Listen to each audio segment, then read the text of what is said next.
Sports Chicago is brought to you in part by Blue Cross Blue Shield of Illinois, the card to carry through it all. First Midwest Bank, helping you build momentum. You have plans, First Midwest Bank has ideas.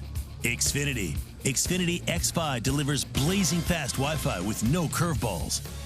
And by Wintrust, home of White Sox checking. Visit wintrust.com/socks to open today. A pioneer whose resiliency means even more today than usual. Jackie Robinson Day at the ballpark here in 2020. And the White Sox against left-handers. I mean, they've just tormented left-handed pitching this year. Sox don't lose against lefty starters, at least so far this season. And Steve and Jason along with you here. Look, this Sox offense has been hitting everybody pretty well, very well. But left-handers especially have really scuffled. Well, as you can see, the last 10, doesn't matter right-handed, left-handed, the Sox are going to hit the ball. They're averaging 7 runs a game, 106 hits, a 9-1 record. Exit velocity, they're hitting things hard. Run differential's ridiculous at +49. They've taken 32 out of the ballpark. So when you look at all the numbers, you realize how you go 9-1. And particularly against the lefties, because of a very powerful right-hand White Sox lineup, they really do a lot of damage. So if you're going out there as a left-hander, you better get everything over the plate, especially your off-speed stuff. And we'll see if Danny Duffy is equal to the task. He has very good stuff at times. Yes, he does. Without Jackie Robinson, we don't have so many greats and so much understanding of other people. It is Jackie Robinson Day around Major League Baseball, and first pitch is next.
It led to the integration of the U.S. military and other professional occupations. A courageous person, Robinson thrived under the pressure in his first season, earning Rookie of the Year honors. 2 years later, in 1949, he won the batting title and was named League MVP. Jackie is now enshrined in the Baseball Hall of Fame.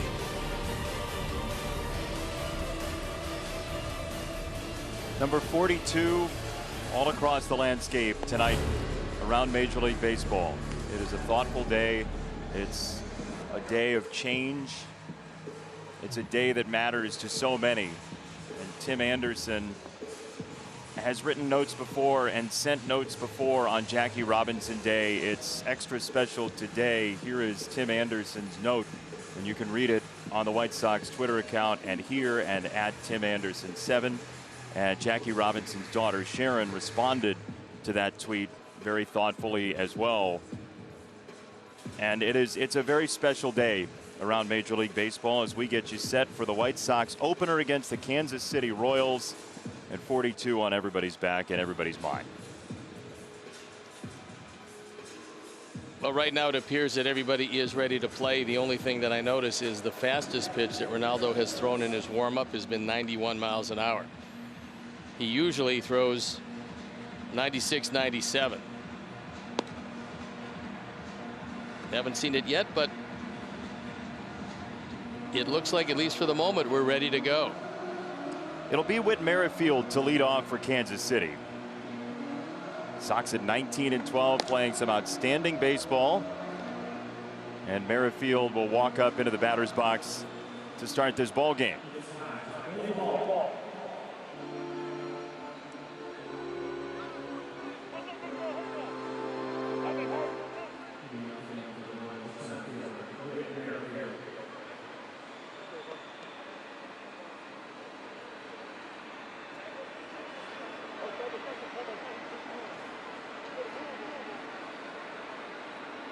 So Merrifield into the batter's box. Reynaldo Lopez takes a deep breath. And we are ready for baseball at Guaranteed Rate Field. Lopez, first pitch is swung on and popped foul. It is strike number 1, and we are off and running on this Friday night in Chicago for the Sox and Royals game number 1 of 3. One of the keys to defeating Kansas City is to make sure Merrifield doesn't get on base. Usually that's easier said than done, as he's hitting over 300. He rarely gets himself out. He rarely swings and misses. He typically has long at bats, and he's become one of the best players in the American League Central, if not the American League. It doesn't matter where you play him. Now, he's a natural second baseman. He prefers to play second base, but doesn't matter whether it was Ned Yost or Mike Matheny. They play him everywhere, and tonight he's playing center field.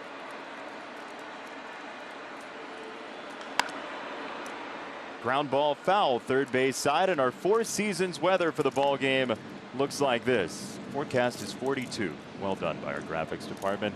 92 degrees, 46% humidity. The wind is bustling here at Guaranteed Rate Field, and we do have some storms coming through at some point tonight. That's why the game was moved up from 7:10 to 6:10, is because of possible inclement weather here in Chicago. You just don't want to throw fly balls, because fly balls are going out of the park. It's very warm. The wind is blowing toward the left field corner. Anything up in the air because of the swirling wind is going to go out of the park. Wrap to third. Yoan Moncada with a scoop from Jose for out number 1, as we tell you about our Insure on the Spot starting lineup for Mike Matheny. Get your free auto insurance quote in just 2 minutes at insureonthespot.com. You met Merrifield, then Dozier and Soler, the most dangerous guy in the lineup. Then O'Hearn, Franco, and Gordon. Mondesi, Lopez, Cam Gallagher with Salvi Perez still on the injured list. There you look at Ronaldo on for his third start. ERA is way up there, but that's a limited sample size. Last time out, he looked a bit better, and hopefully he can build on the last performance and show it here tonight.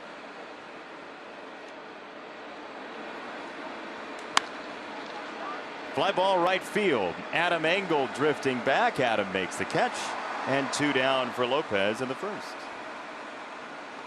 For Roman, that's what it looked like on Saturday against the Cubs. The four-seamer, he threw 23 of them. The changeup, he likes his change, 14 of them, and the slider 13. So if he harnesses the secondary pitches, the fastball is good enough.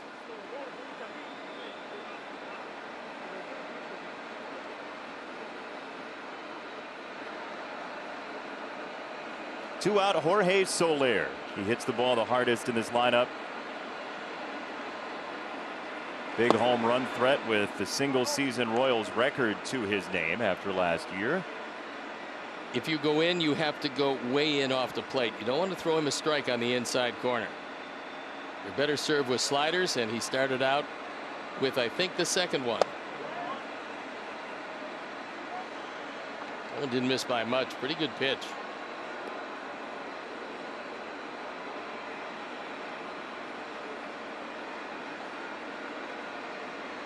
2-0 from Lopez on Soler.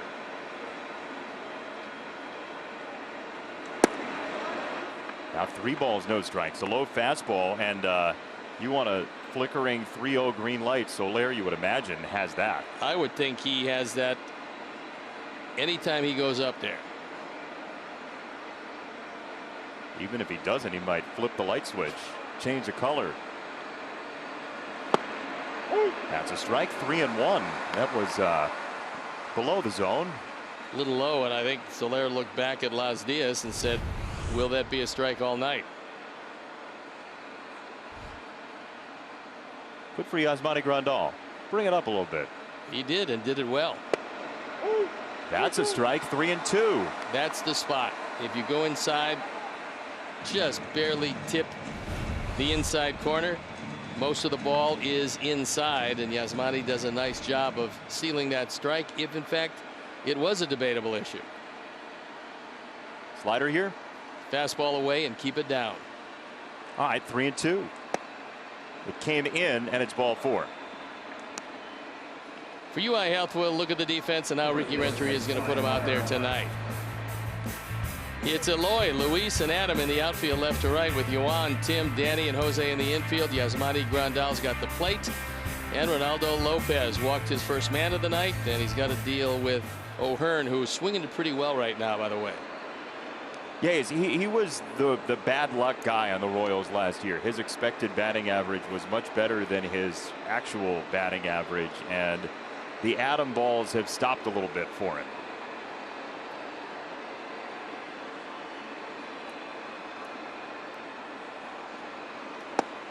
That's in there for a strike. A slider from Lopez, who hasn't thrown that pitch very much very early in his season. Well, it looks like a concerted effort by Yasmani Grandal to establish the slider early. Got to be careful if you're going to throw it to O'Hearn to get it in, and this is going to be his first change of the night.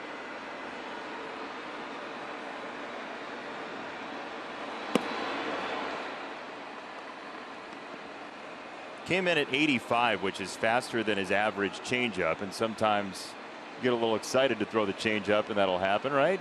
Yeah, look, I mean, if you're going to throw a fastball, throw it away from O'Hearn. He's probably going to try to roll over it. If you make a good pitch, low and away, he's going to hit you a ground ball to the right side.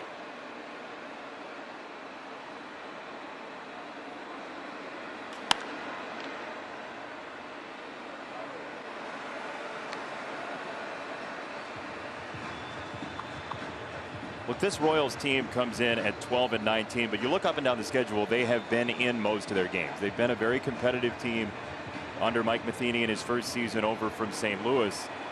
And with the knowledge of the Sox staff that the Royals has, you would imagine they will be a more dangerous opponent than the Pirates, who are just in here. I think their lineup is pretty solid, actually. They got some speed at the bottom part of the order. Salvi Perez out of the lineup really hurts them. He's got blurred vision. They don't know exactly what it is, but obviously he can't play. Gallagher in his place has done a nice job hitting over 300, but they miss Salvi, they miss the long ball, and he provides it in the middle of this order.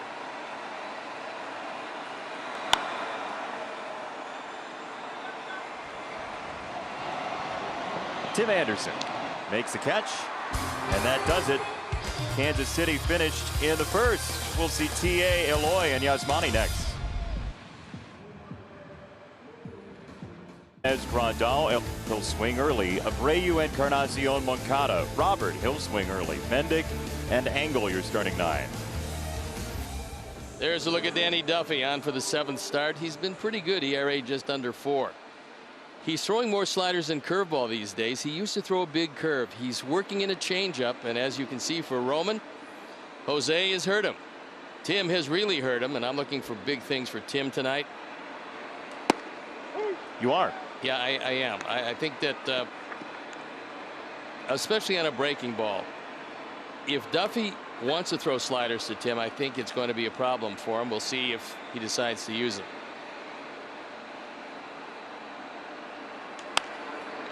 Fouled off right-hand side, 0-2. Our UI Health defense, and now Mike Matheny is going to put out his Royals tonight with Gordon Merrifield and Dozier in the outfield. Franco, Mondesi, Lopez, and O'Hearn in the infield. Cam Gallagher's got the plate. The aforementioned Danny Duffy on the hill. That's strike 3. It's a fastball he locked him up with. Tim was that hole at bat looking for that slider, and he did not get it. It was 3 fastballs and out. He's looking for a slider, and he just freezes him with a fastball right down the middle.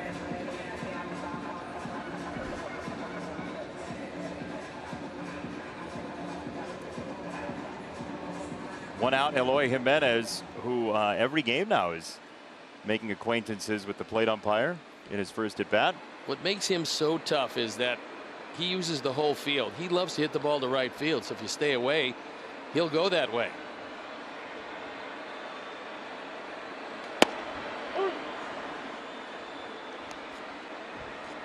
Danny Duffy's got some pop on that fastball early. His sinker average is 92 normally. How about that? You want a streaky shooter? It's Eloy Jimenez. When it turns on for Eloy, he can get as hot as anybody. And he doesn't depend on pull power. His power is really straightaway center field, but he will hit the ball to right and right center.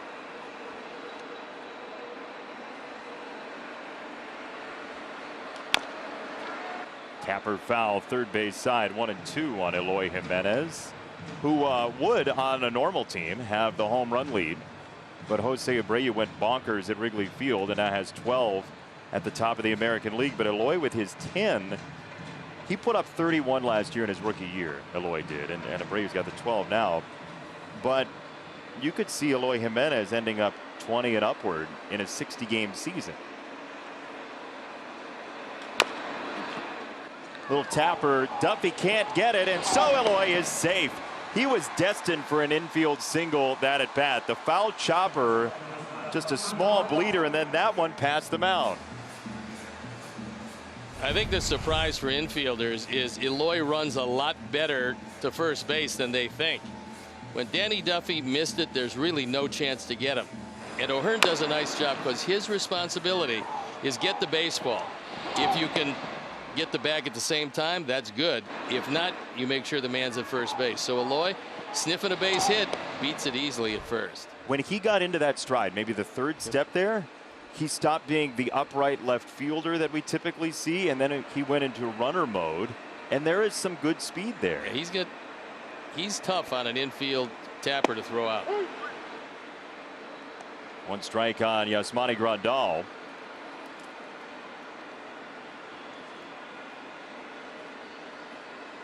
Boy, I yearn for the big story. There appears to be, I'm just feeling it, a big story coming up. You were at the news desk, or you just saw it coming? Yeah, or you know, it's sometimes you get a feeling. Are you hooked on that feeling by chance? Ooh, I like that a lot. No, not yet. One ball, one strike on Grandal. You got Eloy at first.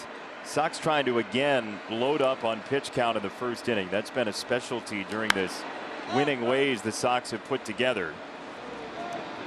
Foul first base side and out of play. It's 1-2. You know what? Just hot off the presses, your big story presented by Kia. Steve was in the press room there. Loving the lefties. 8-0 against left-handed starters this year. 6.9 runs per game. Those are crazy numbers, and the best in Major League Baseball by far against left-handers. In 2016, when Duffy went 12-3, Royals thought that was going to be a springboard for a dominant top of the rotation pitcher. He got inside on Yasmani there, and Maikel Franco is there to make the catch for out number 2. Franco's played a pretty good third base. He got eaten up in the ball game against St. Louis yesterday.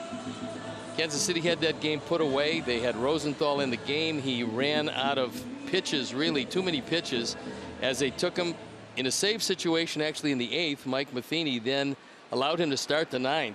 He got to 34 pitches. They pulled him, and they tried to close with a guy that doesn't really close. Randy Rosario. And it didn't work out. I mean, he kept on walking people, and at the end, St. Louis walked away with the victory in a game that Kansas City had pretty much all their own way to that point. Yeah, Rosario was basically the last guy left in the bullpen that Mike Matheny wanted to use, and he got boxed into a lefty versus a lot of righties situation, and the Cardinals took him down. Abreu's on a 10-game hit streak as he stands in. And in those last 10, Doctor, 475 batting average, 9 home runs, a lot of hard hit baseballs. He's just so stable and so everyday with his power right now. He also has terrific plate coverage, and the one thing that pitchers are becoming aware of, you don't want to throw at him. I don't think that's Duffy's game. I think his game is to try to change some speeds, maybe when he goes with the fastball, try to throw it out of the strike zone. But he's not going to throw a whole lot of fastballs inside. When Jose does get brushed back or knocked down, he comes up and is even more dangerous than he normally would be. And you saw a picture of the flags. It is really, really blowing toward left center field. Why don't you get one up in the jet stream, Jose? 2 balls, 2 strikes.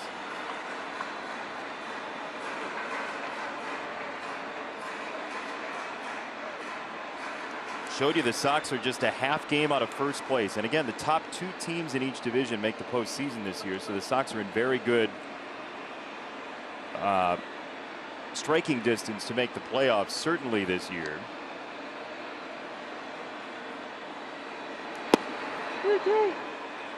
You can pretty much tell that Merrifield is an infielder playing center field. And the reason I say that is he literally is 10 feet from the warning track. The ball can't get over his head without leaving the ballpark. Most center fielders, guys who are lifetime center fielders, they're going to play in to take away the bloopers, because many more will fall in front of you as opposed to go over your head. Over your head's a home run. 3-2, he struck him out. It was a sinker, it was inside, and the inning's over. To the second we go, no score. There they are. The record at 13-3. The runs per game at 6. Batting average knocking at the door of 300. Home runs, well, there's a lot of those. Slugging percentage terrific. Runs allowed not all that good at 3.1. I mean, that's not a lot of runs these days. Opponent's batting average and everything you would think you would need against the team that was going to finish up the track. Those are the teams you're supposed to take advantage of, and then you ideally want to split with the real good teams you play. Yeah, and the criticism goes, well, they only beat the bad teams, right? Like, you hear that quite often, that, hey, if you've got a good record and they look at your strength of schedule and it says you're 13-3 against the teams that are under 500, people get cynical about that very quickly and use that against you. But the thing about it is the Sox recently have not done that. They have not recently beaten the teams that are under 500. Look at this. Since 2010, the Sox are playing 45% win against teams under 500. You can't dominate the league unless you crush the teams you're supposed to crush. And we knew that coming into a 60-game season. You have the Tigers and Royals both in a rebuild. You beat them most of the games, you're probably in the playoffs. I think one of the things you have to do with Maikel Franco is pretty much, if you're a third baseman, you want to stand near the bag and near the line. He's been trying to pull just about everything and probably will hit it to the left side if he hits it on the ground.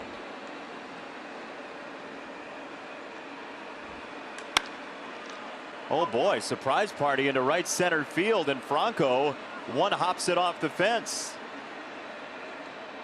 First hit of the ball game for Kansas City is a double here in the second.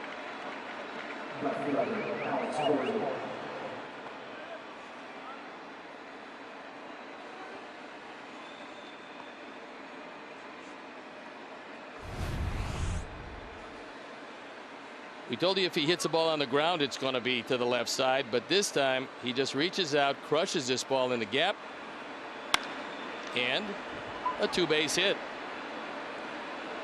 Don't believe that was the spot Reynaldo Lopez wanted with that pitch. So now Alex Gordon, runner at second, nobody out. And the Eternal Royal lays down a bunt past Lopez, and Gordon has a bunt single, runners at first and third. That's a very difficult play to defend, and the reason is From a bunting standpoint, you just want to bunt it by the pitcher. At the very worst, you're going to get Franco to third. Now, Jose doesn't know what to do. Get the ball, get the bag. There's a coordination between second baseman and first baseman on a play like that, but you have to have played together for a long time, where the second baseman will just break to the bag and the first baseman, whatever he has to do, will break to the ball, confident that the play will be behind him. These guys haven't been together all that long to be able to coordinate that, or maybe even the thought process.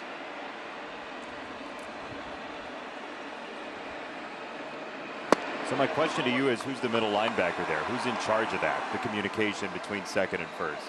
Well, I think that's something that you have to talk about, and you might not use it at all, but this is one of the guys, Mondesi, who does bunt. He's one of the guys where you would be talking about something like that. I'm not saying he bunts in this situation, sure, but he's one of the guys that doesn't mind laying it down from either side of the plate. This is a situation at 0-1, now 1-1, that he's invited upon himself a lot this year. He's really struggled when he's been behind in the count, and much more often than not, he's been behind in the count. And so we'll see if Lopez can use the early strike to help put away Mondesi. Well, he literally swings at everything. So here's going to be the straight change, and if it's down and out of the zone, should be a good spot for it.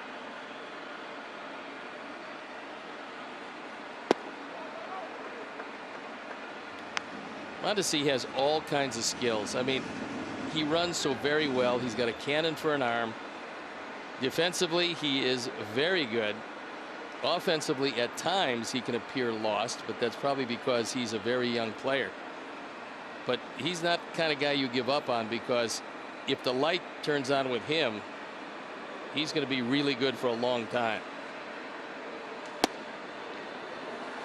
We've seen the speed. We've seen him triple his way to series wins for Kansas City against the Sox specifically. Now 2-2 on Mondesi.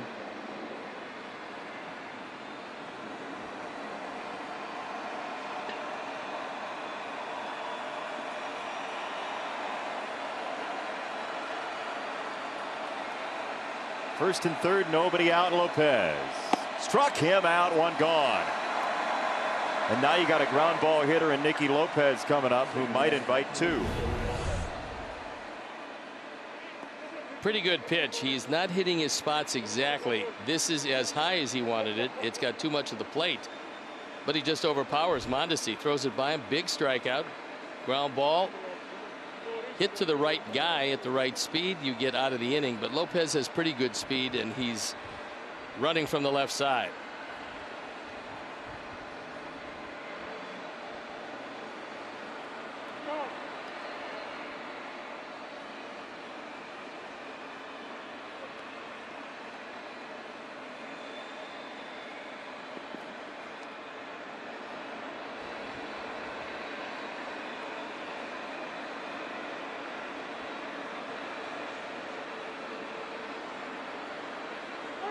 Lopez jabs a bunt to first base. Jose holds the runner, sets up a barricade, and has out number two. Franco stays at third. Nicky Lopez got shocked into a bunt, and two are out. Nicky's not real happy because he wants to lay it down. He doesn't expect it's coming right by his face, and trying to get out of the way, he puts the ball in play. So Jose is in close. He is charging, and there's nothing in the world that Franco can do. I mean, this ball is just essentially a one-hop ground ball. Look at the reaction. Watch his head snap back so late. Look at right there, right? The contact was made well before that, but that's the reaction time batters have and how quickly all of that happens at the plate. Well, one of the reasons also is when you know you're going to bunt and you can't get out of the way, these guys have been hit by foul balls off the bat in similar situations, so they want to try to turn away from it.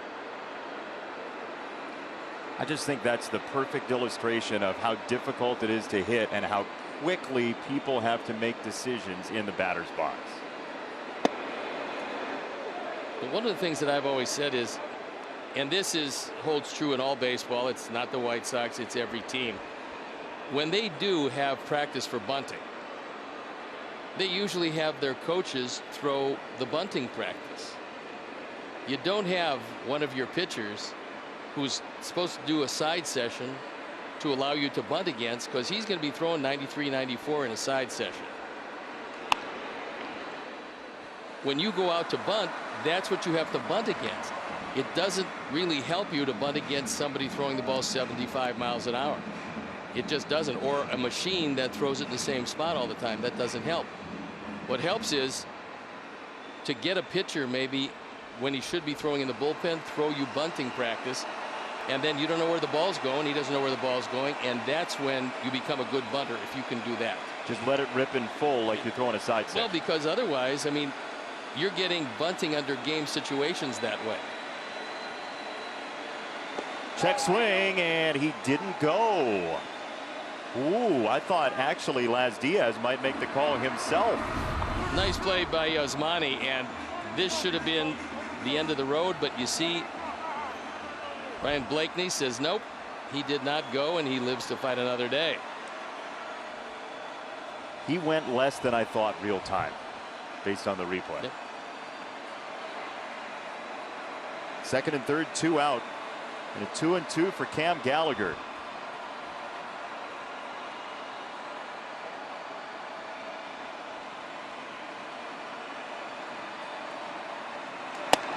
Upstairs, 3 balls, 2 strikes. We'll see how much confidence Yasmani has in Ronaldo's ability to get a slider over the plate, because the slider probably ends it. You got first base open, you just don't want to get to Whit Merrifield. Whatever you do, you'd just as soon have Merrifield lead off the next inning.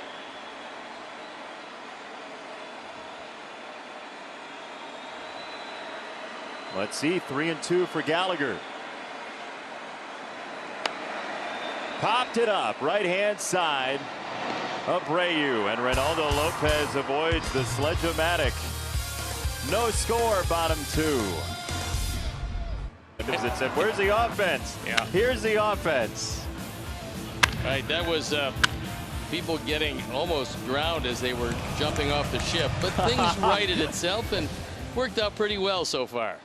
People weren't wrong. I mean, the offense wasn't there, to be clear, early in the season, but it was more than a sensation that this offense would turn it up. And you see the out-homering that has gone on with these guys, and it's quite the list of power, and Encarnacion isn't even fully untracked.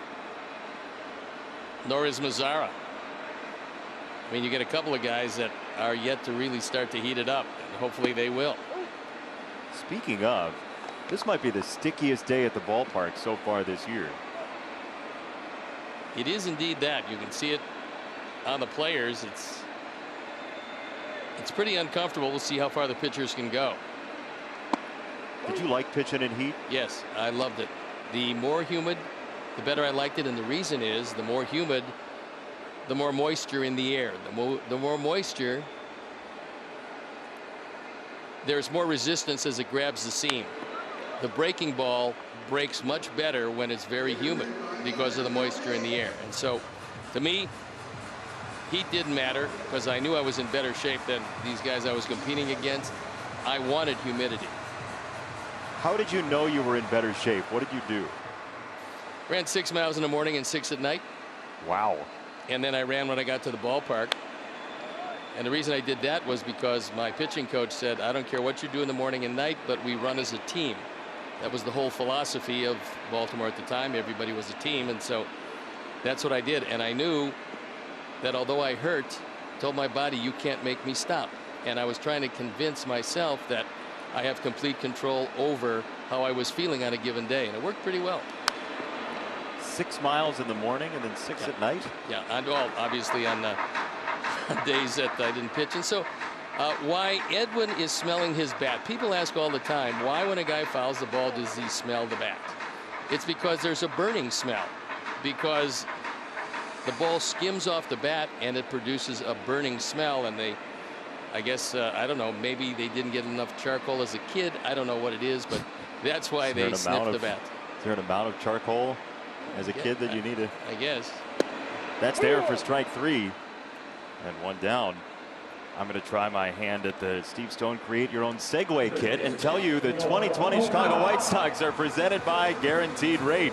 Talk about a home field advantage. Guaranteed Rate makes mortgages easy. Visit rate.com today. How'd I do? Did I just add water properly? I thought that you were exceptional. One down for Yoan Moncada, who is seeing the fewest percentage of pitches in the strike zone in his career. He has seen fewer strikes this year than he has any other year by a fairly substantial amount. The reason is if you start out not hitting the ball as well as you'd like, you have a tendency to expand your zone. If you start swinging at pitches out of the zone, you're not going to see any strikes because major league pitchers, as a rule, are pretty smart. Is that a rule you created or generally just true? Well, I know they're the best athletes on the field, and I think they're the brightest people on the field. Except one caveat. All of the catchers in the world, you're the smartest guys I know. Wow. That is high-level pandering, like you're still out there pitching at some point. Just in case a fantasy camp invite shows up, Steve decides to plead for the catcher lobby. Just block every breaking ball I throw in the dirt and we'll be best friends. But it's really unconditional love. 2-2 on Moncada. Duffy's got a pretty good fastball today. Yeah, he does. He's moving it around. It's 93, 94. And he's throwing just enough curveballs to keep you off that fastball. He hasn't broken out the straight change yet. Right field and Dozier for round number 2.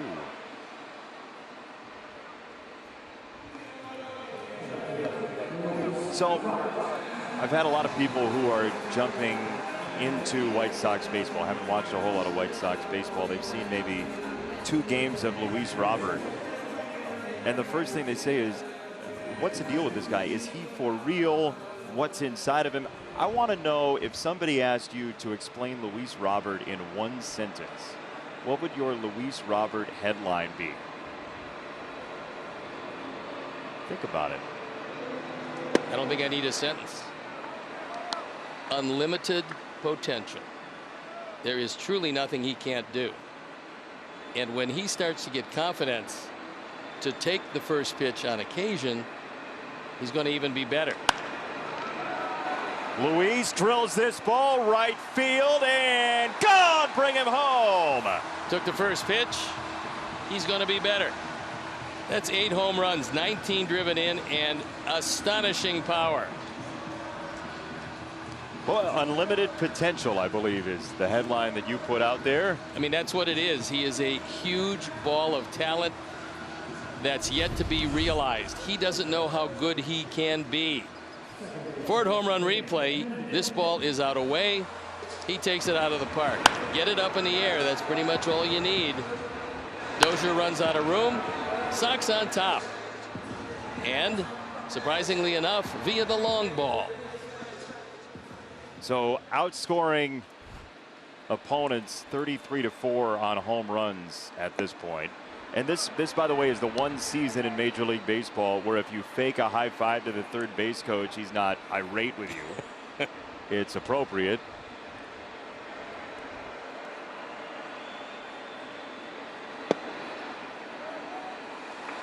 You know, front offices do an autopsy on every season, and they go over and figure out how they got to where they were, what they need to get someplace else. And the one thing devoid from the Sox last year was power. We saw it with the Twins all year long. Everybody saw it with the Twins. 307 home runs. Danny hits a dart to the left field corner. That's a fair ball, and it kicks over the wall. Gordon says it went out of play, so Danny's going to have to stick with a double. But Danny Mendick's power has been on display these last couple games once again.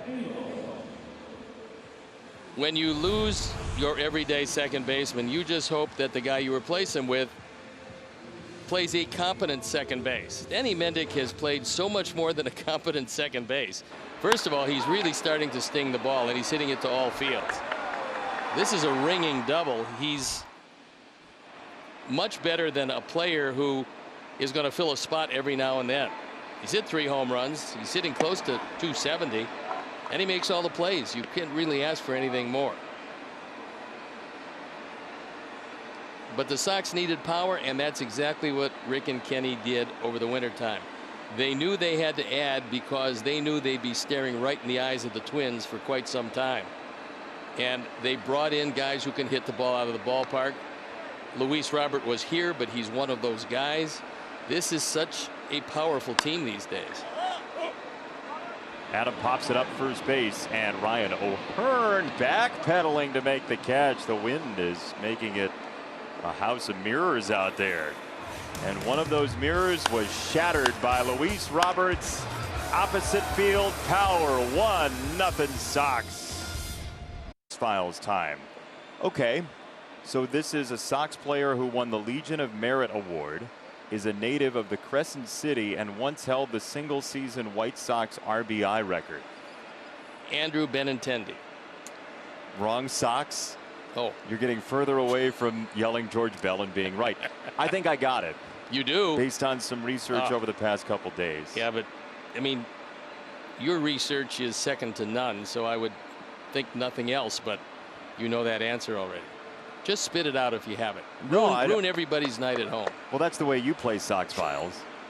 I honestly thought I could have used any bell. There's so many bells, and I happened to pick the only one that was the answer. That's sad. It is. It's terribly sad for everybody who wanted the drama of Sox Files. I will say that this guy is most days at some point in our telecast of White Sox baseball in 2020.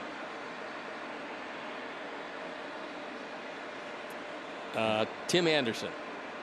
It's from Tuscaloosa, unless that's changed to the Crescent City. Isn't that the Crescent City? It is. No. Have you ever been to New Orleans? I have. Okay. Played the Yankees in exhibitions. Did you really? Spring training, yeah. We split up the team. Half the team went to Nicaragua because of Dennis Martinez. The other half went to New Orleans, and we played the Yankees. How good was Dennis Martinez, by the way? Well, at the time, Dennis was not near what he was to become. But he had a great arm. He could pitch 9 today and go out, and he could relieve for you tomorrow. But he would go 15 and 16. He would go 17 and 15 because when he had great stuff, he beat you. When he didn't, you beat him because he hadn't learned how to do it yet. He learned how to do it. He won 245 games and threw a perfect game. To left field, Eloy going back. He's at the wall, and this ball game's tied. Whit Merrifield makes it a 1-1 score in the third. This is why you want him up to lead off an inning. That was exactly what I was going to say after the pop up to Gallagher. Was they left Merrifield in the on deck circle, so he comes up and hits his 6th home run, drives in his 20th. He is really a wonderful baseball player. Forward home run replay, gets a high fastball, takes it out. Whit Merrifield has said to a few folks along the way, his best position is second. His most favorite position is second, and he would like to see one year what he could do if they just put him at second and left him there. He's very valuable to a baseball team because he can play anywhere, but the position he likes the most is second base. This one's going to find grass. A bloop single for Dozier. And the Royals have their 4th hit tonight. You know, very quickly, Whit Merrifield has become the elder statesman on this Royals team, especially when you look at the lineup without Salvador Perez. It's Gordon and Merrifield holding the mantle for the prior era, even though Merrifield came after the World Series. I would think the way this team is situated, and Dayton Moore knows exactly what it takes to tear down a baseball team, reconstruct it, and then put a winning team on the field. He knows he's got a while yet for this team. They've got some good young players. They're not ready to win, not even close to it yet. I would think that Merrifield would be a guy you would use to restock your organization. People would pay dearly for him.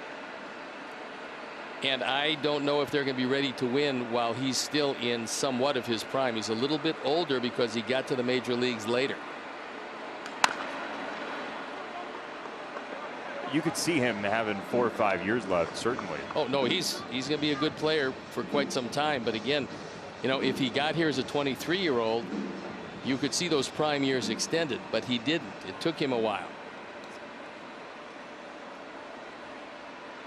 Well, they do have those young pitchers all coming through the organization. Jackson Kowar, they got Singer, Asa Lacy, their first-round pick this year, the 21-year-old out of college as well. There's a one-hopper. Grandal gets the body on it, 1-2 on Soler. The Tigers and Royals, as you look at what's next for them, the Sox have built fairly substantially on young pitchers too, but there's that crop of young hitters that we've seen in a Madrigal and a Vaughn and a Luis Robert and Eloy Jimenez, etc. The Royals are well stocked with pitchers as it stands right now, more than hitters. Well, normally if you have a full complement of pitchers and then some, you can pretty much trade for anybody you want. These days there's a big premium on power. Runner goes. It's a foul ball. Dozier is going to have to return to first. I think Ronaldo wants to vary his times as far as holding the ball is concerned, because that time Dozier absolutely timed him.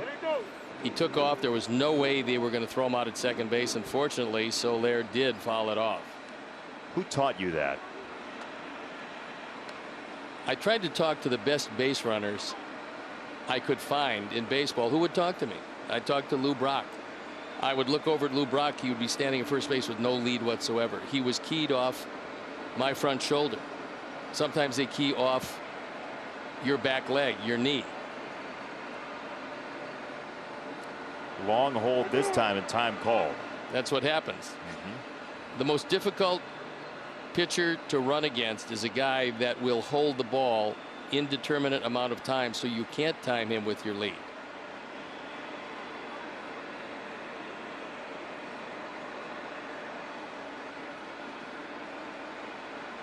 So now we'll see how quick he is home on 1-2. It's a throw to first, and he's safe.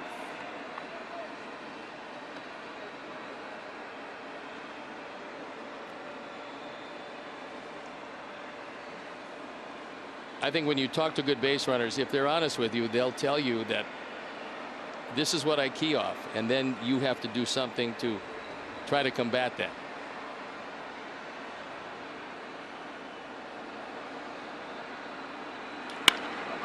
Left side base hit. 3 straight hits for the Royals to open the third. Bring home a part of White Sox history. Commemorate Lucas Giolito's first career no-hitter with a limited edition ticket. Each ticket includes a unique seat location, and they're on sale now through September the 13th. So a couple of weeks. Go to whitesox.com/Giolito to purchase yours today. Lucas still basking in the glow of the no-hitter, but we saw him 2 days ago, the day after the no-hitter, out at about noon before a 1 o'clock game, getting his work in. So there's no resting on laurels for that young man. He's in a situation now where he has a pattern. He has a plan each and every day, and it never varies. And so the day after he pitches, regardless of how long he goes or how many pitches he throws, he is throwing in the outfield. He wants to loosen up his arm. He wants to get rid of the lactic acid if he can.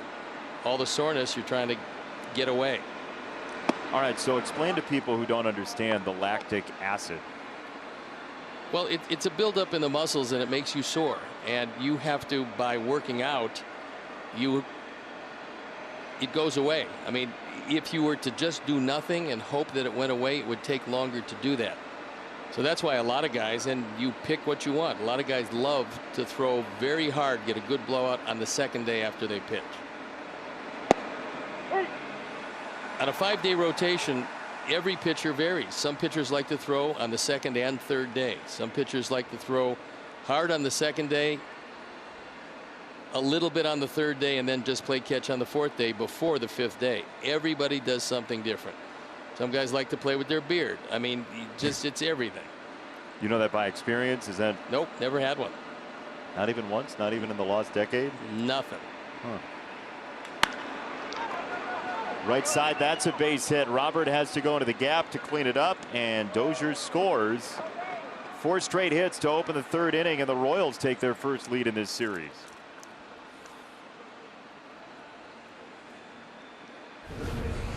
We'll take another look. This is a fastball right down the middle. Ronaldo has got to start changing speeds because right now he's missing location. So you can fool somebody with a location and a velocity. If you take the velocity out of the equation, you can only fool them with location. When you miss your location, they sit on it and hit line drive. So Don Cooper coming out. He wants a word after 4 straight hits and the relinquishing of the lead.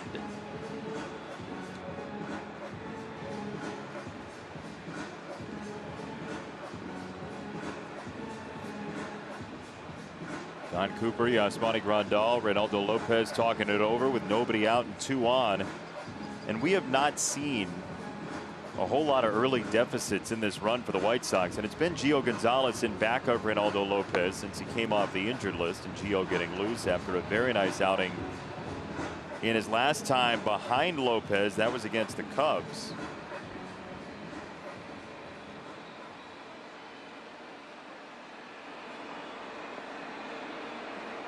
One of the things that Don Cooper probably left Ronaldo with was throw a ground ball.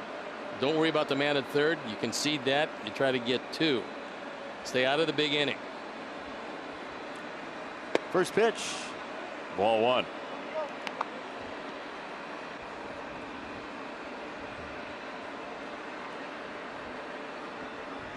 Maikel Franco, former Philadelphia Philly, who never really got a foothold over there at third for Philadelphia. 1 ball, 1 strike, a slider from Lopez, so he's mixing in the breaking ball here to Franco.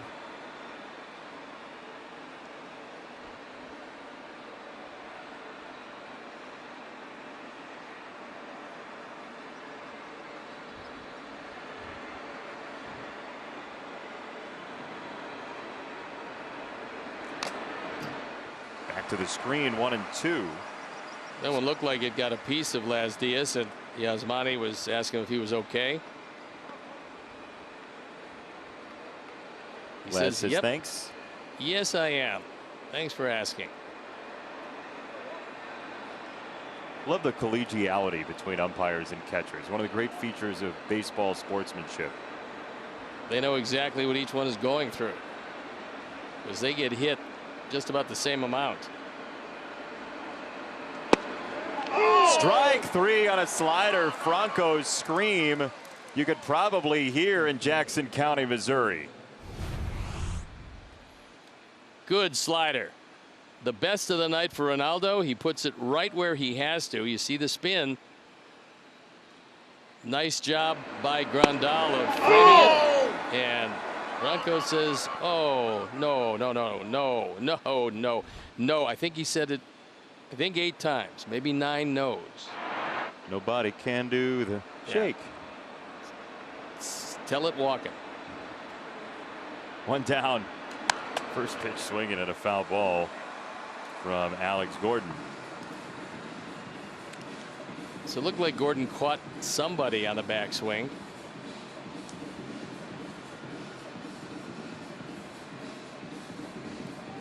We just told you. I mean, catchers and umpires understand it. Watch.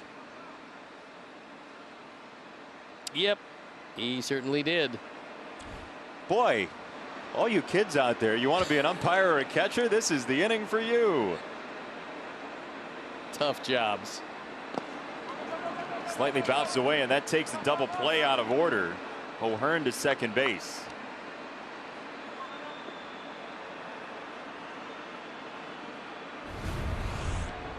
Slider called.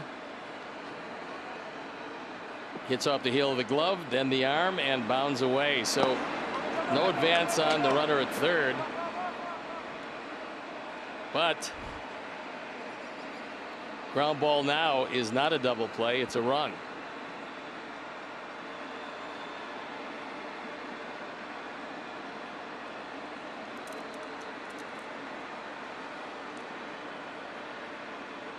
One. Fouled away first base side. 1 and 2 for Alex Gordon. Sox and Royals scheduled for 1:10 tomorrow, 1:10 on Sunday, and what's bound to be a beautiful weekend, we're told by the weather folks. 79 degrees and sunny the next 2 days. As long as we get by this one. Some weather coming in a bit later. Should be fine the next two. Have you checked Stone Doppler recently? I have. We'll get the update after the pitch. Oh, I thought maybe the inning would end so we wouldn't have to get the update. Oh no, are you kidding? Tomorrow, catch some afternoon baseball as Dylan Cease returns to the mound against the Royals. Coverage begins at 12:30 on NBC Sports Chicago and streaming on the My Teams app. And by the way, it's going to be a gorgeous day. Beautiful day. Summer resort weather. When was the last time you were at a summer resort? Never have been. Don't know what they do there. 1-2. Swing and a miss. Strike three. A slider busts him. And back-to-back strikeouts for Lope. This is a good slider. Throws it under the bat of Gordon, who goes down on strikes. You see the side spin. There's a little dot that appears in the back of the baseball on a slider. You saw the dot all the way, and Gordon didn't, and that's a good thing.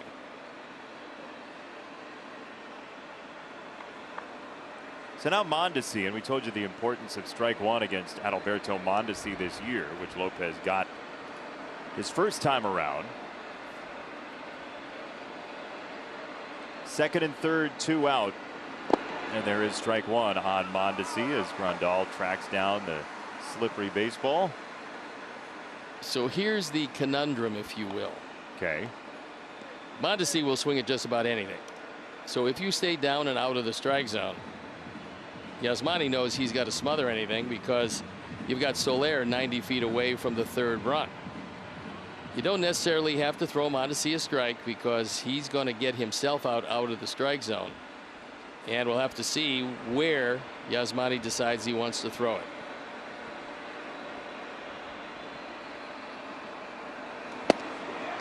That's a strike on a fastball. Looked like he might have wanted it up. Bullpen up and going. Cody Hoyer throwing. Gio Gonzalez was throwing earlier.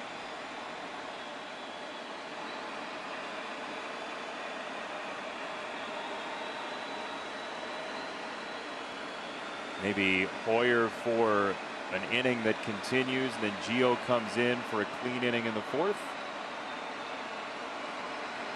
Got some options. Yeah, possibly. If you call one down, you better smother it here.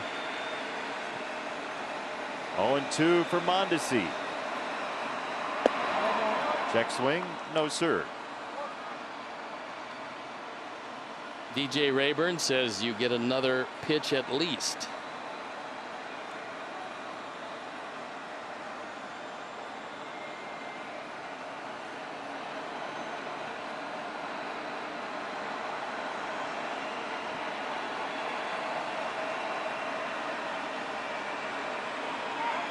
One-two. Little tapper out in front of the plate. Lopez has to hurry and aced him. Inning over. Big play in this game. Reynaldo Lopez started it with a slider for strike three. Then Gordon busted on a breaking ball. And this was dicey at first. Lopez got him.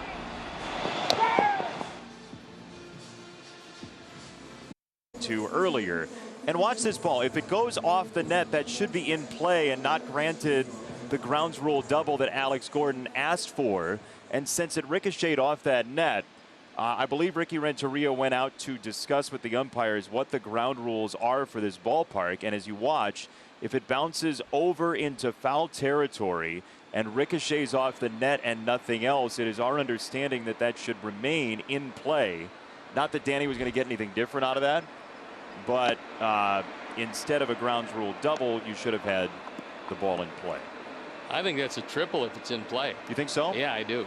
The way it really took off and would have bounded away from Gordon, I think he runs for 3 bases.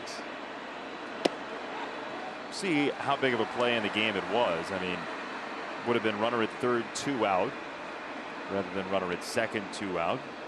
Might change what you throw to angle with the possibility of burying one and losing it on a wild pitch. But let's hope the Sox offense does what it normally does. Started off right here with Tim.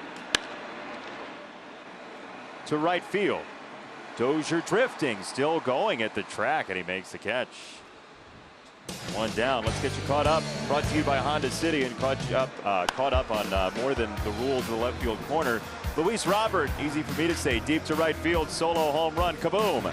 Whit Merrifield, solo home run, wrong kind of kaboom. 1-1 your score as the Royals tied the ball game on the Merrifield home run. Then 3 straight hits, capped off by Ryan O'Hearn with an RBI single. And Kansas City has the early lead in this series lid lifter at 2-1. Ronaldo did a really nice job of getting out of that 3rd inning, because you give up 4 straight hits, lead off an inning, and get out with only 2. You're doing a good job. So nice trip to the mound by Don Cooper. Whatever he suggested, it certainly worked well. And he retired 3 straight to get out of the inning.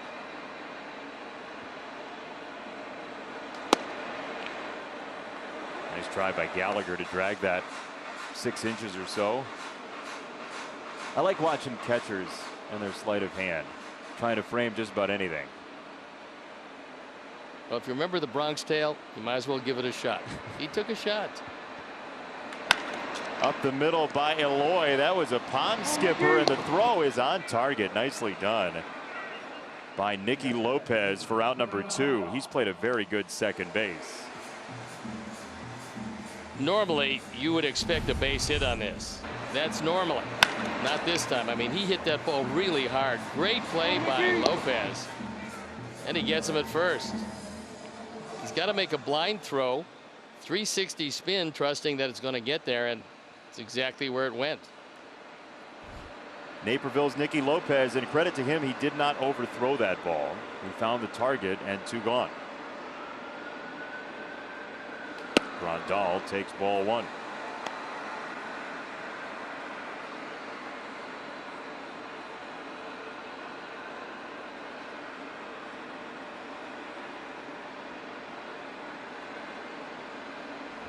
Now, we've seen in the past, Danny Duffy will buzzsaw through the first time through the order, and then the Sox have solved him. Remember a Melky Cabrera grand slam a couple of years ago in Kansas City to blow a game open. Sox have had some good success second, third time through against Danny Duffy historically. Mike Matheny won 6 innings. He would think if he could get that, it would be a successful night out of Danny Duffy. And this 8-pitch 3rd inning certainly helps the Royals cause. 2-1. I just want a couple of tweets. This is Corey 5771. Corey got a chance to watch Lucas Giolito pitching for the Harrisburg Senators in Trenton, New Jersey in Double-A when Lucas was in the Nationals farm system and wanted to share those pictures. And he's got a ticket stub from there as well. So congratulations to Corey, our first winner who decided to do something other than a video. And we love the creativity. Good job, Corey. Just make yourself comfortable. Do whatever it is you want to do, and we'll just slap it up there. It's the phrase that pays on our telecast. Slap it on up there. Reynaldo Lopez back out for the 4th inning, and a first pitch fastball is ball 1. Lopez started to mix his stuff more to get out of that inning. I think that was the key, because they were just sitting on fastballs and Reynaldo was not throwing into the spots he wanted. The Royals took advantage of it, and they've got a skinny 1-run lead, but a long way to go in this one.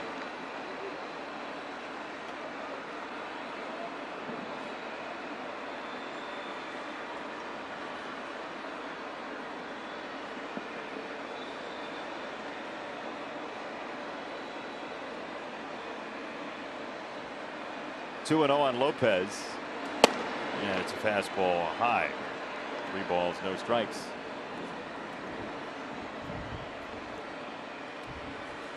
You call this ball game tonight a Lopez dispenser. It's got a couple of them. Ooh, you could. I don't think you would want to stoop that low, but you certainly could. We have no standards. Ball 4. It's a leadoff walk, and here's your Sox Files answer. Hashtag Sox Files. Who do you think it is? Lopey.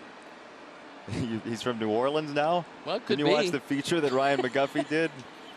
The answer is Zeke Benora, who was born in New Orleans. He's on every show. He's a mainstay. We're playing Where's Zeke like the old Where's Waldo books. He's just hiding somewhere behind a shopping cart. Zeke Bonora, great power hitter who stormed onto the scene in the 1930s and had a tremendous first showing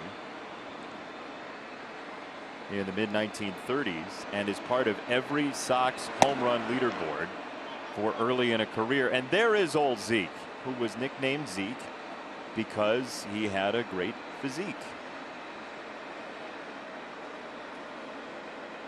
Zeke Bonora, Henry John Bonora. He had deceptive speed. What's that? I'm sorry. I'm gonna leave that to you. 1-0 for Gallagher, and a throw to first. Lopez back. Be a nice time to throw a ground ball. Gallagher hitting the ball real well. If you weren't with us at the beginning, Salvi Perez, their everyday catcher, has had some problems. He has blurred vision. He can't play, and in his stead, Gallagher has been hitting over 300. I gotta say, as injuries go that sound uncomfortable, fluid behind your retina sounds awful. That's what Salvi Perez is dealing with. A tremendous catcher. He's got a whole mantle full of gold gloves, and here comes Don Cooper. One of the reasons why he's out is to give that bullpen a chance to get loose. And the problem with having some struggles at the bottom part of the order is it rolls over to Merrifield, Dozier, Soler, and O'Hearn. That's the foursome that had 4 straight hits last time. So before this one gets out of hand early, the bullpen up and going. Seen Cody Hoyer already. Yeah, I mean, he was up before, so he's ready to come in. You know what I miss, Steve? I miss Friday night fireworks at the ballpark. This would be a Friday night fireworks at the ballpark. We're going to have them again in 2021. That's the plan. That's the hope. Let's talk ticket plans, group outings, and more. Call or text Sox Ticks to 312-674-1000 or visit whitesox.com today. That is the hope, that we can have Friday night fireworks once again, and we can go 6 to the bombs one more time. It would be really nice to have some semblance of what it was, and hopefully what it will be in the not too distant future. 3-0 from Lopez on Gallagher.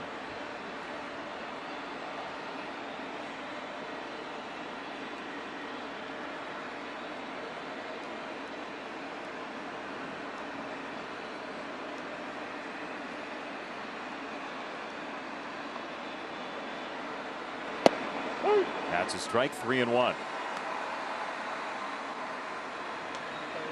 Chase Fry getting loose along with Cody Hoyer. Sox bullpen is extremely well rested. I would say they're pretty close to in the witness protection program at this point. Nice to see them up and around. Yeah, they've disappeared from our lives for a while. It's a foul ball. 3-2. Lopez trying to come back against Gallagher. Look, for the better part of a month, the starting rotation has had a little above a 2.5 earned run average. I mean, the starters have been just dominant. When that happens, the pensmen just don't get a whole lot of work. You use the back end guys to nail down some games, but the guys in the middle, they're not working at all.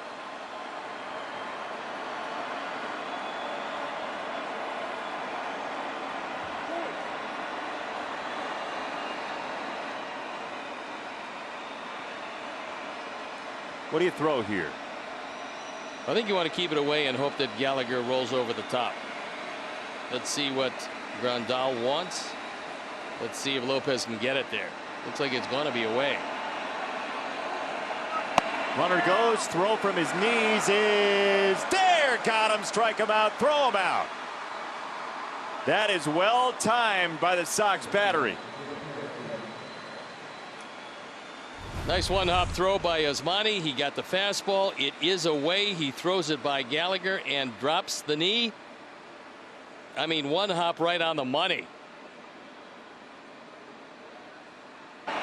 Now, it looked to me like the slide was into the foot. It didn't look like Nicky got to the bag. Danny Mendick did a nice job. The foot blocking the bag.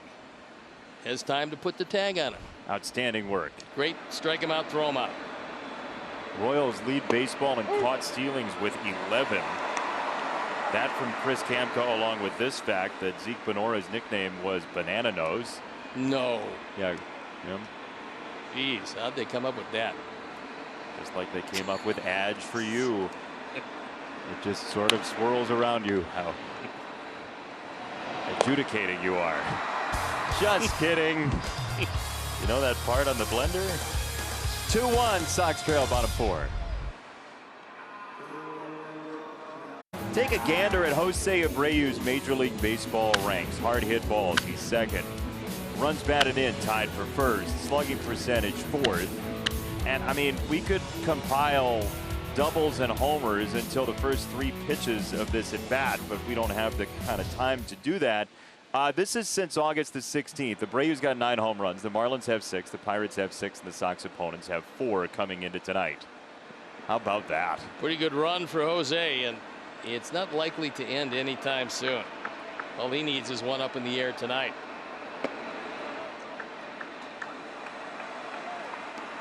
Danny Duffy punched him out inside on a 3-2 pitch in the first. Been a couple of balls that almost left the ballpark, so they're getting some decent swings at Duffy. That should translate into some base hits second time through. Tim almost took him out of the park leading off last inning. And Jose's going to get an inside fastball if Duffy can get it there. Let's see what he can do with it. It was up 2-0. You'd rather miss there than in and over the plate. Inside fastball is dangerous because there's very little margin for error. And now that he's behind, even less margin. This is an outside fastball. Let's see if Jose goes out and gets it. Oh, he wanted to, and it was elevated. Yeah, he's mad at himself. Yeah, he's very unhappy with that because it's up and out of the strike zone. He just was guessing fastball, and he got the fastball, just didn't get it in the spot he wanted. Then he hit himself in the coconut.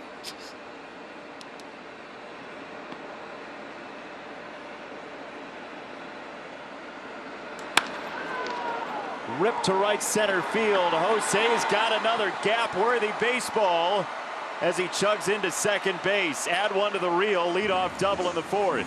Well, you just saw exactly why he was so unhappy with the pitch before, because he's looking away, he's looking fastball. Gallagher didn't want a fastball there. Gallagher called the curveball. Duffy shook him to the fastball away, and Jose, who was waiting for it last time, was certainly waiting for it this time. So a fine way to start here in the fourth inning, second time through. They're starting to get some swings now against Duffy.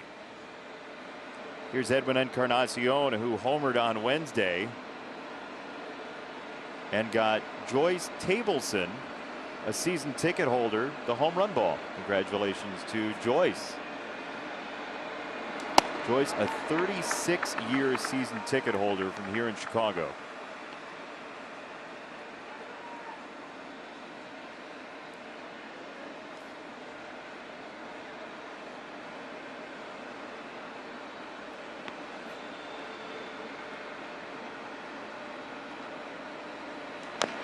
We're big into the authentication process, and so we're going to give Joyce an opportunity to watch her baseball fly. This is Edwin on Wednesday. Admire it, watch it, and this is your ball, Joyce, clanging around at the old BMO sign and a parrot to go along with it. Didn't take a search party of 3 to find that one, which is one of my favorite moments from this season with the home run ball. It's stuck in the outfield seats. There's a strike, 1 and 2 on Edwin.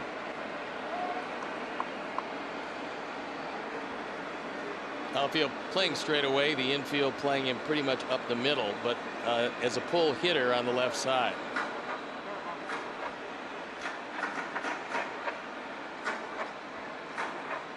We're kind of spoiled with this offense right now because you expect that the comeback's just going to happen. been happening all year. No reason not to expect it. And when they expect it, and they do, that's when they get even more dangerous.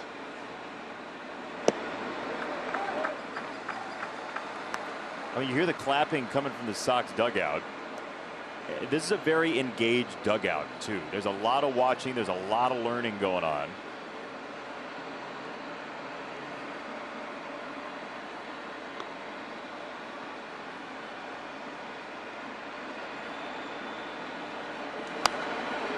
Fouled away back and right. Jose's getting a very good lead at second base, and Nicky Lopez is acting at least like he wants to break to the bag. The best pickoffs, however, are ones where there's a signal, so he doesn't fake a break to the bag. He either stands there and then goes right to the bag, or he just stays back.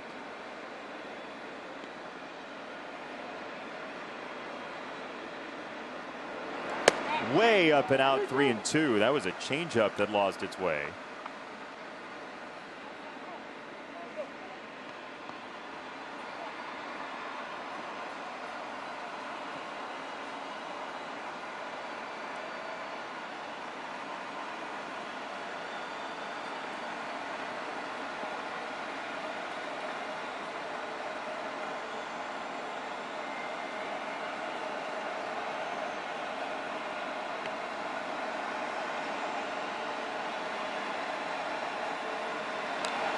Went breaking ball, and it's fouled away by Edwin. It was up. Duffy was lucky to get away with that one because he left it up and out over the plate. Danny's making some mistakes right now. This is when he really appears to be vulnerable. We've seen it before where he does a nice job getting through 3, runs into some difficulties in the 4th or 5th. Right now the boys are swinging it well against him.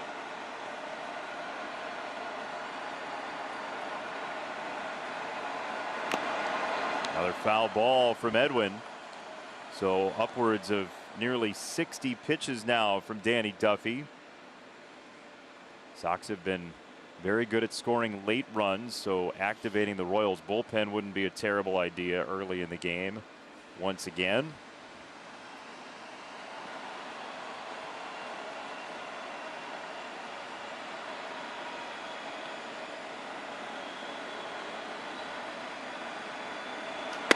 In, ball 4.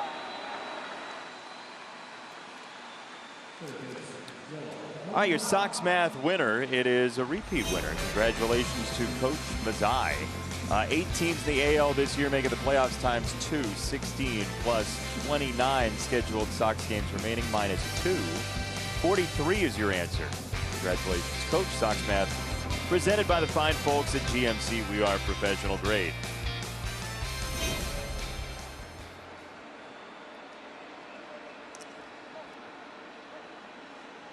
Two on, nobody out for the Sox here in the 4th, and Yoan Moncada looking for a big hit and a big opportunity. He takes a strike on a curveball from Danny Duffy, the rare curveball he'll throw you just about 12% of the time.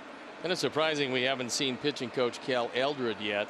Last thing that Mike Matheny wants to do is go to that bullpen, but sometimes it just takes a couple of words from your pitching coach to settle you down.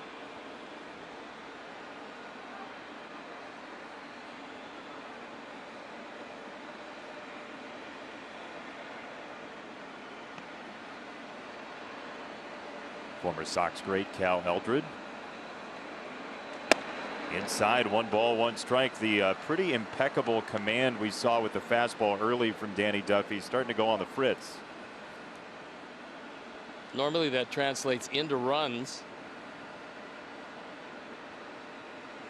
See if the Sox can break through to Duffy now. And the fact that he's taking much more time now than he's been is one of the signals that he's not quite as comfortable here in the 4th, second time through, as he's been up to this point.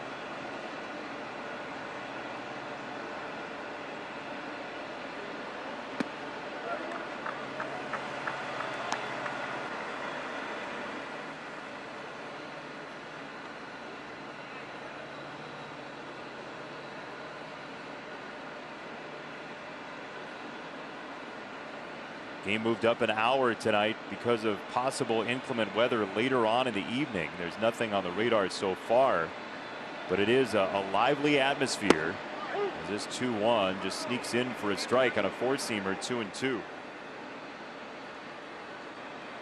can feel it in the air. It's one of those sticky nights where you expect pop-up thunderstorms, and the red sky at night usually the sailor's delight, I'm told. It is. That's for tomorrow's boating, though. Yes, not absolutely. Tonight's. The maritime forecast in the fourth inning we like to do for you time and again. The fastball out of the zone. Yuan was able to stay alive. He expanded his zone there.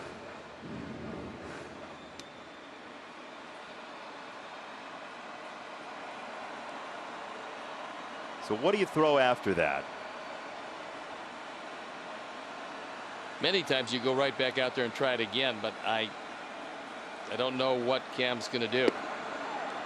It's a breaking ball that just missed. Just missed. Pretty good pitch.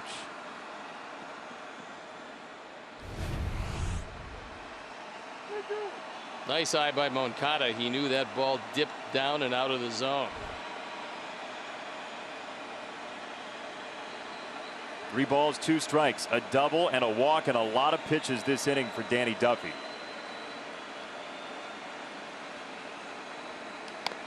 Yuan chops it foul. It was a fastball inside for the first time in the sequence.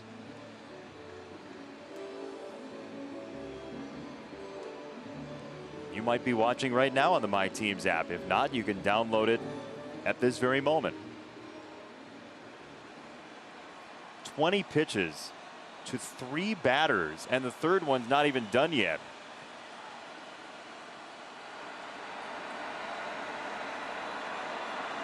Another payoff, and he struck him out.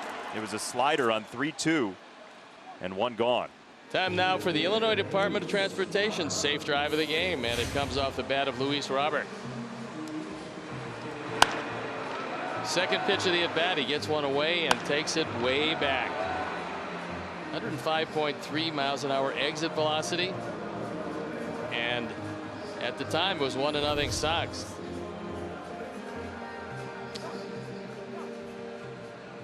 I feel kind of good about this at bat. Maybe it's just sitting across from you as we've done all these years now. Could be. I'm sure Luis feels good about the at bat, especially after the last at bat. I don't think he's going to get a fastball away to hit. See if Luis can make the adjustment. First pitch fastball chopped back to the mound. It's a high throw to second, and they do get the double play. Yeah, I agree, Luis. 2-1. We're going to stay right here. They're going to maybe review this. The Sox may challenge. We will see what Ricky Renteria wants to do. It's a no doubt double play if Duffy throws a firm strike to second base. He didn't. He kind of looped it to second base, and it made it a lot closer than it should have been. Watch on the back end here. Well, they're going to have to sync some time codes. Wow. I don't think the Sox are going to go ahead and challenge. That's a very close play. Watch when this hits the glove and where Luis Roberts' foot is. It's almost simultaneous. Sox are going to not challenge, and we will go to the 5th.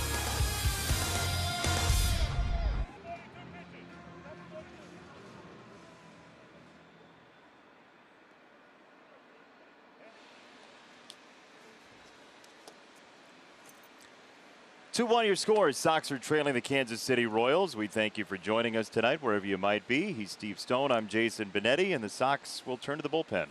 Cody Hoyer coming out for the 9th time. His ERA an even 3. He's been pretty good with 9 strikeouts in 9 innings, couple of walks.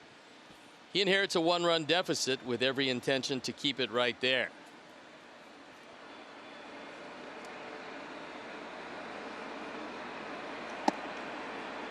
Royals saw Cody Hoyer very, very early on in his major league career, and he threw well against Kansas City.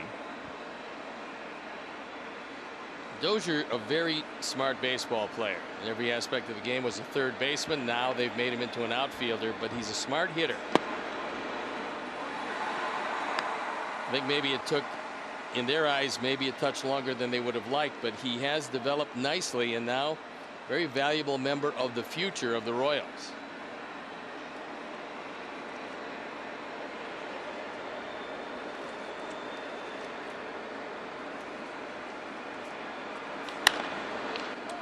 Cody Hoyer got his first save of his major league career against Kansas City. That was the 11-5 game. He threw an inning and a third in Kansas City on August the 1st. He's facing a man that was a former #1 draft pick, 8th overall back in 2013.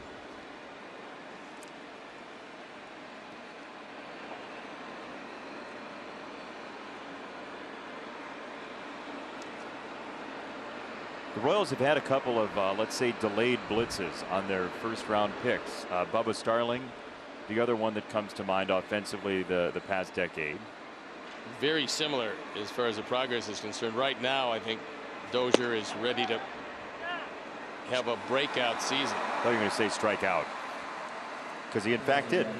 So one gone. Can we do a reset? I just love resets. You do? Yeah. You like a good reset? I do. He's Steve. I'm Jason. We definitely don't match today. This is the worst we've ever done, by the way, in colors that clash. Your thoughts so far on the White Sox against the Royals tonight? Well, I think at this point, Duffy has gotten out of some tough jams. I don't know how much longer he's going to go. Lopez also pitched out of tough jams, and I think Ricky Renteria said, okay, we got this far. We're a run down. He's going to go to the bullpen in the tough part of the order. I think it was well timed by Ricky. I think he wants to see Ronaldo, who was hurt earlier, trying to come back to get his shoulder strength back. Doesn't quite have it yet. So he showed again some decent signs. He pitched his way out of a really tough jam, and he turned over to the bullpen, a very rested bullpen. So advantage as far as the bullpen is concerned for the Sox tonight.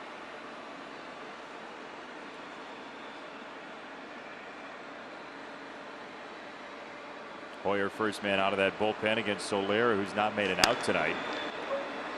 And he may have just made it out tonight. Moncada to first. Play the Sox Split 50-50 raffle presented by Wintrust during every game this season. Now's your chance to win, along with supporting White Sox charities. Online tickets on sale now through the end of the 7th inning. Current jackpot is at $757. Get yours at whitesox.com/SoxSplit. Valid for Illinois residents 18 and over. And we thank you all for playing. We congratulate all of you who have won so far. And the one thing we do know is, once you see the Sox Split on the screen and you hear about the jackpot, quite often people start to play. So you hear the jackpot total, and you can bet when you go log on right now at whitesox.com/SoxSplit, the jackpot's already high. Yeah, I mean, you know, you're talking about starting at $757. By the time you log in and you play it, it's going to be 20, 30,000. Maybe a little less. Maybe just a little less. Your exchange rate, I think, over in your currency exchange over there is a little bit different than mine, but it's usually a very nice jackpot. Yeah, substantial. And sometimes, you're not joking, sometimes there's an initial seed in the pot for certain games, and we saw the jackpot grow astronomically that one night of the Cubs series. I think the payout was 80,000 something. I mean, pretty nice payout. Yeah, big number. 2-1 for Ryan O'Hearn. Cody Hoyer on the mound. Sox trailing 2-1. Luis Robert a home run tonight. Remember, this is game 1 of a 3-game series. Sox and Royals tomorrow, 1:10 start time. We'll be on the air at 12:30. Same on Sunday.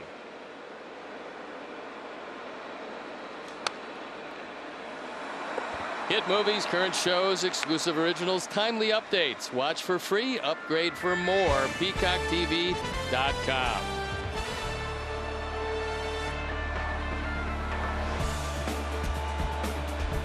I believe you can watch Parks and Rec in The Office. Pretty good. Oh, yeah.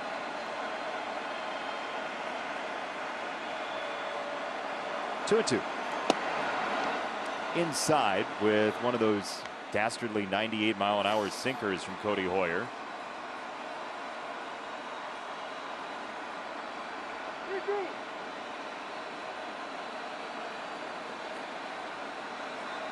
Tim Anderson playing up the middle. O'Hearn loves to pull the ball. Payoff. Checked his swing, and it's ball 4. 2-out walk to bring up Maikel Franco.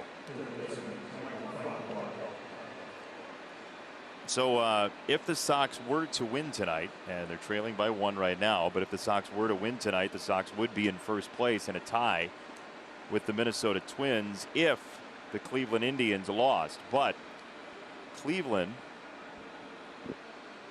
is up 4-0. So if the Sox were to win and Cleveland were to win as well, there would be a 3-way tie in first place in the AL Central because the Twins had a doubleheader postponed. Big gravity ball to shortstop, and TA on the charge makes it look simple. Franco is out, and the Sox will swing it down a run after this.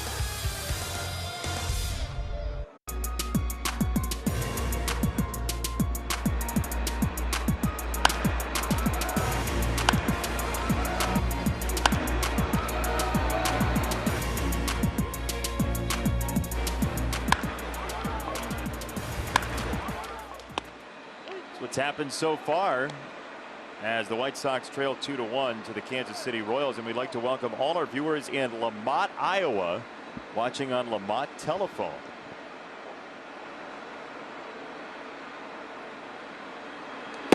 You watch often on your telephone? I watch everything on my telephone. You do? Yes. What do you watch? Shows, specials, exclusive originals, Peacock TV, everything.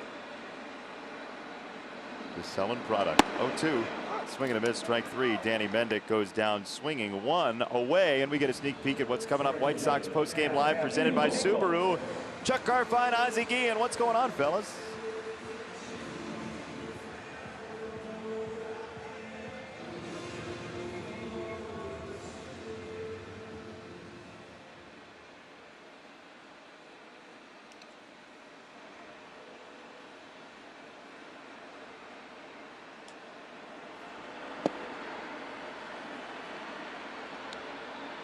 Chuck, Ozzie, thank you very much. We look forward to your post-game report as always.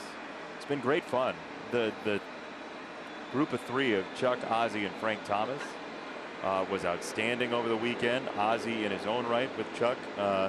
There's always something new on that post-game show, and we love watching it. There's a pop-up second base side. Nicky Lopez does the windmill and makes a catch.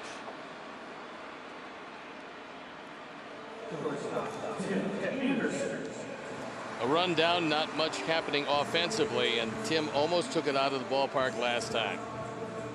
So he went up there the first at bat. The whole at bat looking curve or slider, didn't get it. So third time through will be a really interesting confrontation. I think Tim has a lot of confidence against Duffy. Duffy's thrown it pretty well here into the 5th inning.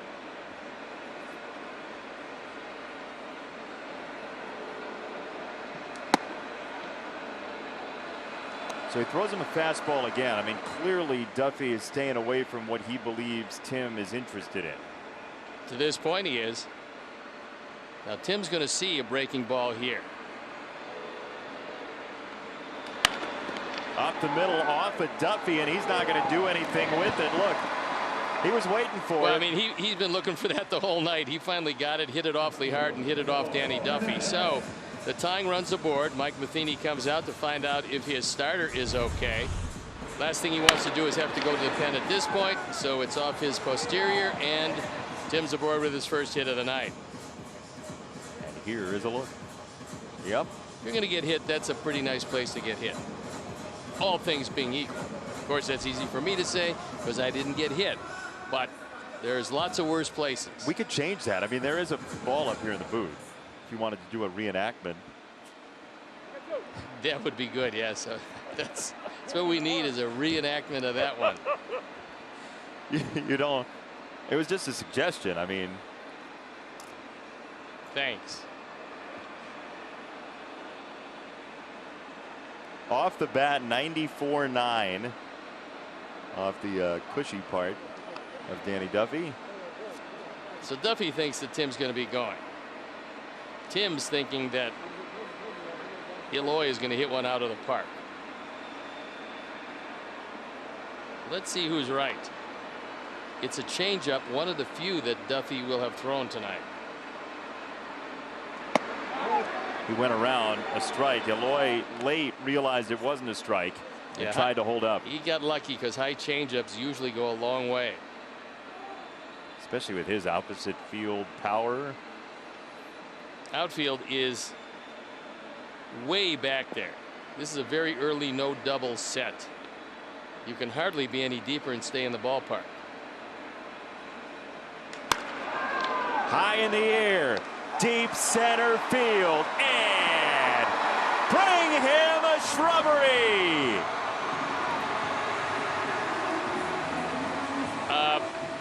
Tim was right. Oh, Eloy was going to hit one out, and he hit it way out.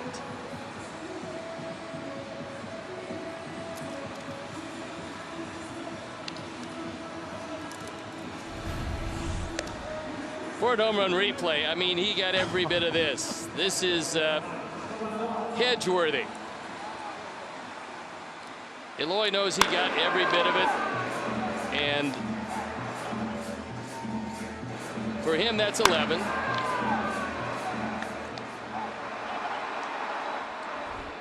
All you can do really is look up and admire that one because it's so far gone.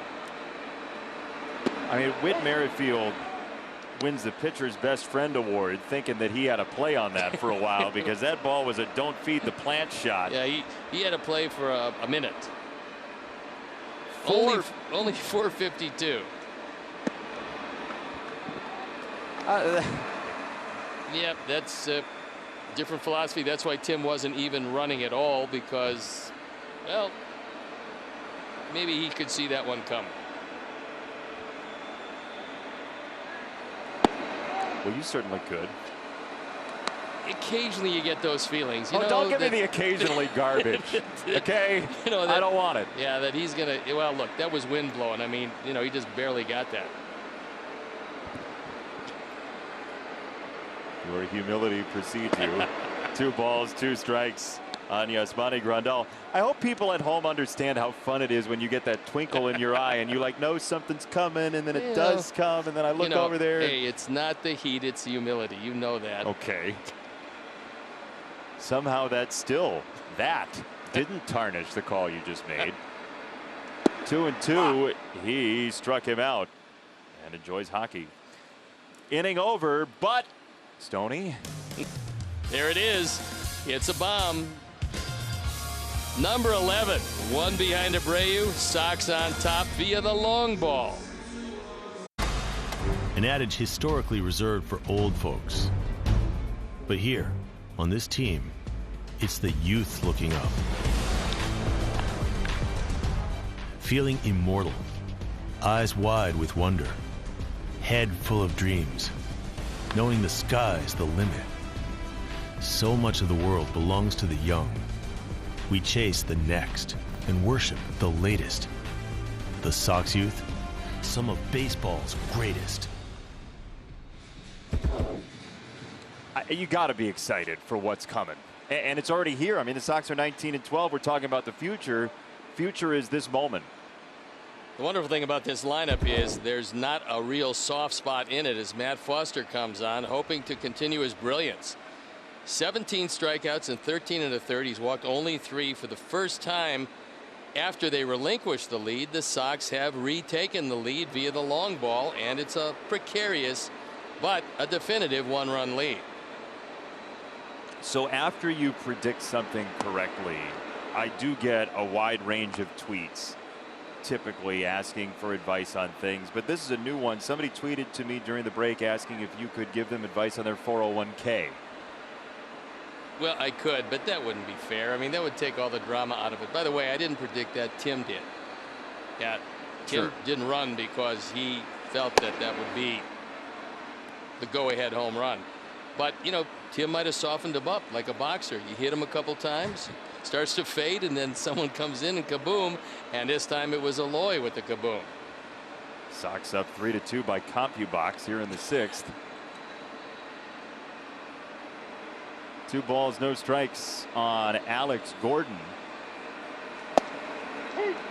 who bunted on for a hit in the 2nd inning. Look, the Royals have had chances in this game. They've stranded 6 so far, and the Sox have a 3-2 lead. Well, there hasn't been a 1-2-3 inning. There was a strike him out, throw him out in the 4th, but no 1-2-3 inning to this point. So the Royals have been stubborn tonight.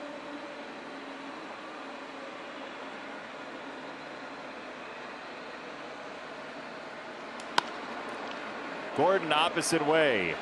There's some days where it's like you got to do everything in your power to even think about it, getting Alex Gordon out.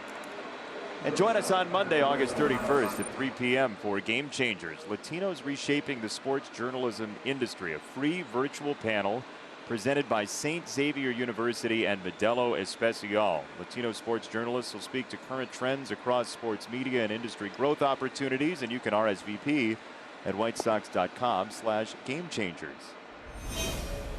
This is where Mondesi starts thinking about dragging a bunt and thinking about a hit with all his great speed. So you got to take that away from him. Bunt popped up over the mound, and that thing hits the ground. There's a play at second. Out made. A total scramble behind the mound, and the Sox do get an out on Gordon, and Tim and Jose, they can only laugh. I mean, it was like the Seinfeld episode when George was leaving the birthday party, and now let's see if everybody's okay after that play. Well, hopefully they are, and heads up play by Jose as he makes the play at second. The thing is, the first thing you say is, how does Gordon not get to second base? He's hung out to dry. He can't run because he doesn't want to get doubled up. He is clearly out at second. Now they're going to take a look at everybody. Yoan might have some leg issues. He's had some in the past. He may be with an awkward step. He's got a smile on his face, though, so it looks like no harm, no foul on that one. Jose is very happy. I mean, he's deliriously happy. Jose's never loved to play more in his life. And look at Gordon. I mean, you got to figure that one's going to be caught by somebody. It's not. So again, that's not a bad base running play. I mean, Gordon's unhappy with himself. He's unhappy with the outcome, but realistically, you got to stay there. If I'm reading lips properly, he said that's terrible. Well, yeah. You don't expect a ball popped up in the infield to land in between everybody who's standing there or diving for it. That was an outrageous play, and somehow it goes in the box score as 3-6 on a fielder's choice. Lopez drives it foul down the right field line. Well, now Matt Foster has got to keep a close eye on Mondesi, because in a situation where he represents a tying run, he's such a prolific base stealer that you figure he's looking to see if he can force Foster into showing him his best move. A base runner gets what's called a one-way lead. He gets out as far as he can with the only intention of going back to the bag to force the pitcher to show him his best move. That was not it, but he did force a move. Caught stealing leaders in the American League. Kiner Falefa of the Rangers, Dylan Moore of the Mariners, but 2 Royals at the top of the list, and they're both in play right now. Well, Lopez was thrown out earlier. Strikeout, throw him out double play that wound up in the 4th inning with only facing 3 men, but Lopez walked to lead off the inning and then thrown out at second when Gallagher struck out.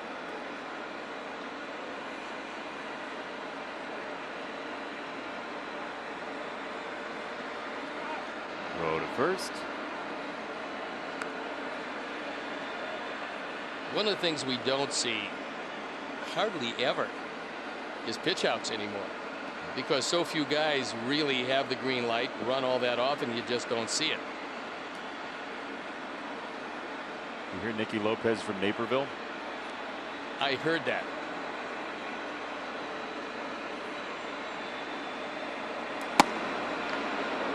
Off the plate by a hair. 1 ball, 1 strike from Foster.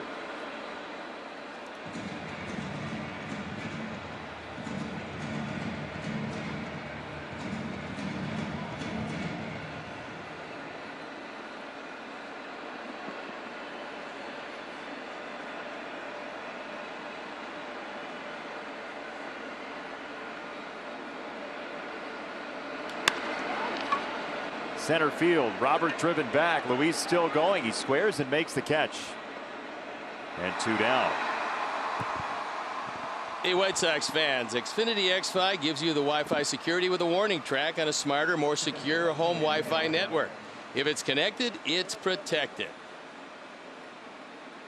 The Indians scored 4 runs off of Cardinals starter Daniel Ponce de Leon and knocked him out of the game in the first. So it's 6-0 Cleveland over St. Louis. The Sox are leading as well. If these scores all hold, and there's a long way to go, there would be a 3-way tie at the top of the AL Central starting tomorrow with 28 games to go for the Sox.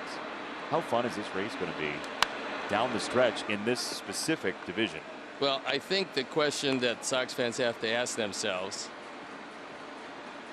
if someone told you that just past the halfway point, the Sox, the Indians, the Twins would be a half game apart, you could throw a hat over 3 teams, you would have to say, well, we're pretty happy with that. That's pretty good. But once having gotten here, now you get a little greedy. Now you want to see a few more things happen real well, and this team is poised to make that happen. They're getting the starting pitching, they're getting the offense, they're hitting the home runs, but the most surprising aspect of what they're doing, they're getting the defense.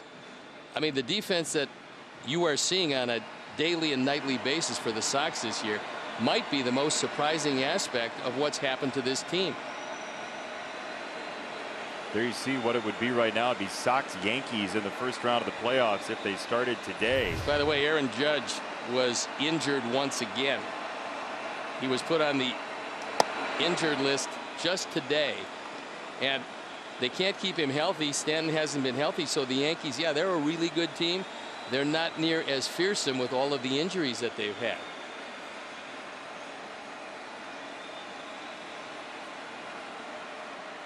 Yeah, they've done a great job of patching those holes so far. Tampa Bay's playing great baseball, dropping the Yankees to second. There's a ground ball to the left side, and Tim's got to play 2. And the inning. We're through 5.5. Sox have the lead at 3-2. 5.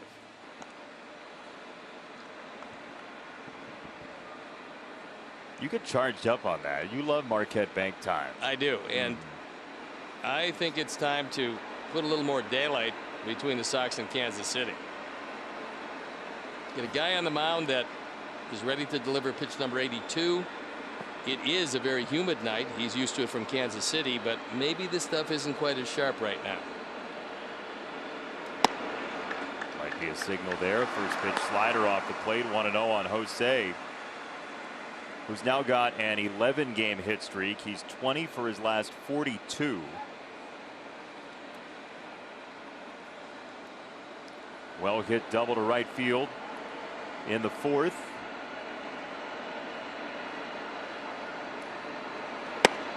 One of 4 baseballs that the Sox have officially barreled up tonight, which usually leads to big runs. So 3-2 lead might foretell more. Danny Mendick squared up his double.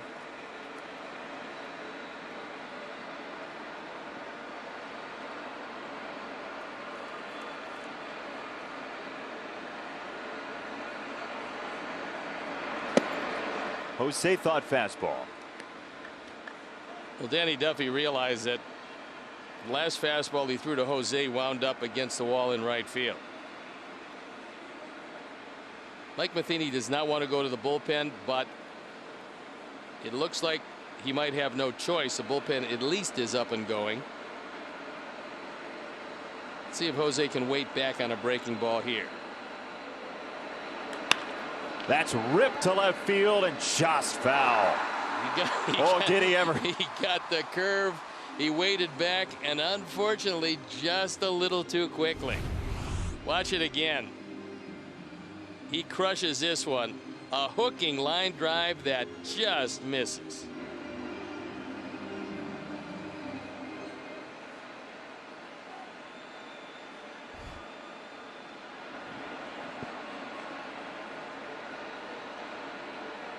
Danny Duffy takes a quick tour of Roger Bossard's mound. Good mound. Still Rogers, is Bossard, right? Rogers known it for a good mound. Danny Duffy gets it there. It's always interesting watching pitchers throw on plays like that because there's a tendency to guide it a little bit. I think that's one of the biggest problems that a lot of pitchers have is they wind up digging themselves into a hole by not making the play. Duffy had some time. Makes a good enough throw. It's right where it has to be. There is the pen. Jesse Hahn loosening in the bullpen. Matheny would love to get Duffy one way or the other through this inning.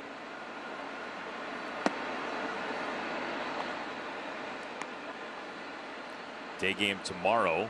1:10 start time, 12:30 air time.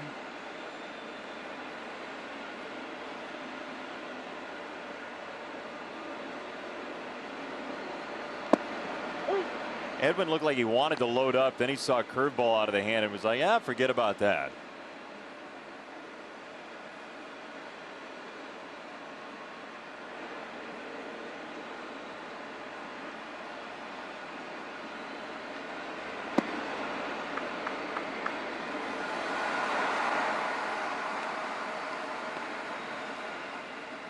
Some new baseballs for Laz Diaz. And pitch number 90 on the way.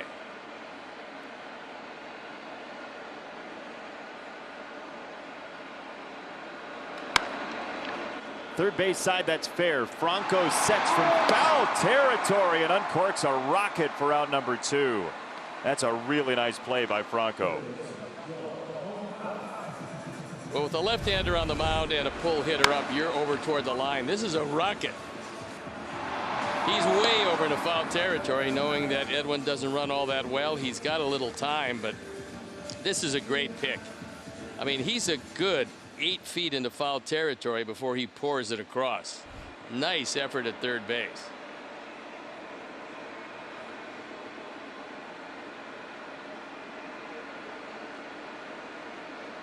Two down, Yoan Moncada takes a strike.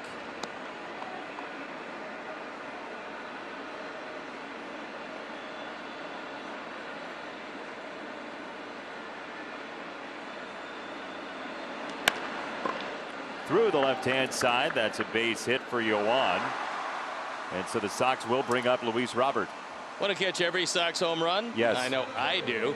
Download the My Teams app and never miss a bat flip. Stream every game, listen to podcasts, get the breaking news sent to your phone or Jason's phone. You asked me a question, Yes. and then you just talked over my answer. And download the My Teams app today. It's offensive, honestly. You took a firing line on me, and I don't appreciate that. A firing line. It's a quote from like 10 years ago. Oh. From Ian Eagle. Well, look it up. I will. And as Danny Duffy exits and Jesse Hahn comes in, we'll step out. And one of us will be back. 15-year history. First female player. Congratulations to you, Amira, on all of your accomplishments. And Trey Hondras, by the way, signed his letter of intent with Michigan last fall. A great member of the ACE program. And what the Sox do with the ACE program is just truly fantastic, trying to grow the game in places that it has not been grown enough. And introduce it to a whole lot of people who wouldn't otherwise have seen it, as well as get a chance to play professional baseball and get a chance to get an education. And that's the greatest part of that program.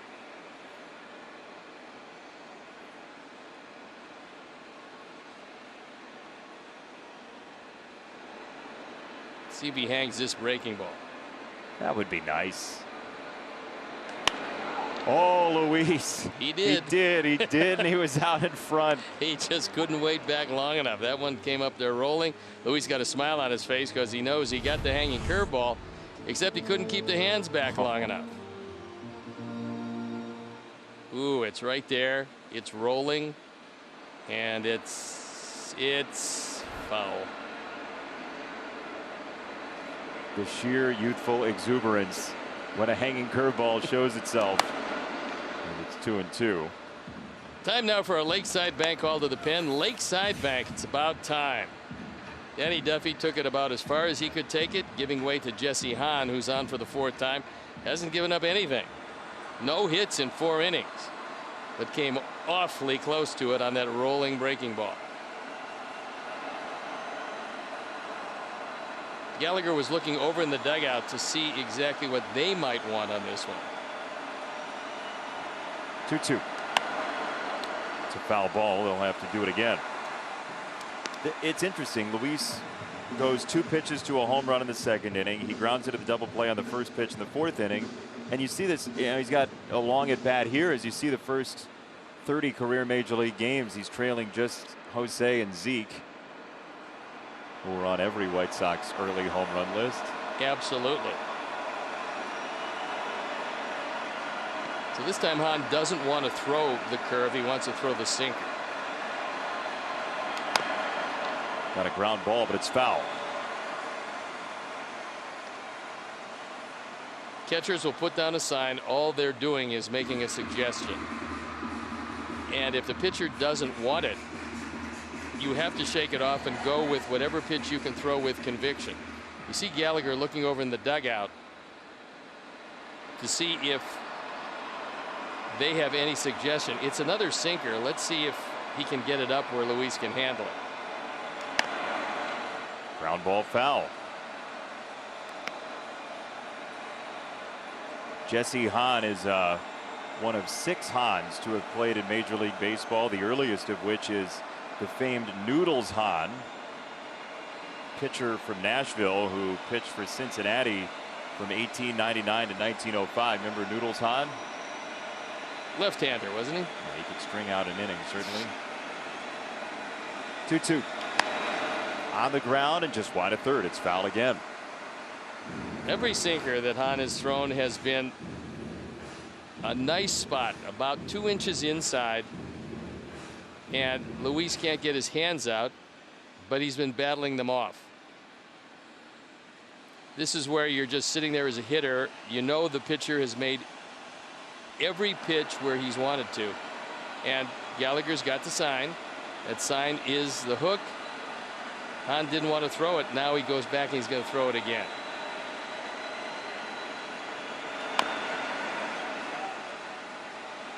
Still 2 balls, 2 strikes, and still Jesse Hahn can't get a result from Luis Robert. And Moncada might need some oxygen, because every time he fouls one off to the left with 2 outs, he's running. Yeah, he's doing the ball boy at Roland Garros routine again.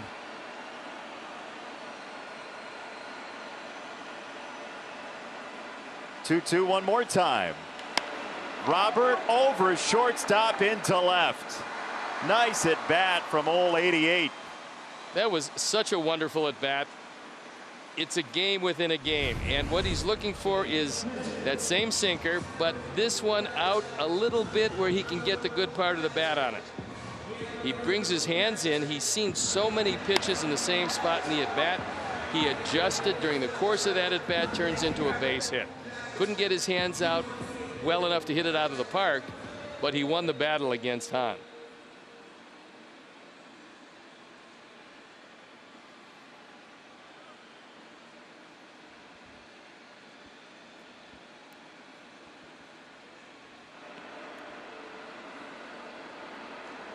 Two on. Danny Mendick takes a breaking ball in the dirt. After a steady diet of sinkers inside and down, this one is up a little bit more, and the hands are so quick that he can get a nice part of the bat on it and take it into left field. If a guy isn't near that quick, he's going to get jammed with that. It's going to be a tapper to the left side, and it's out of the inning.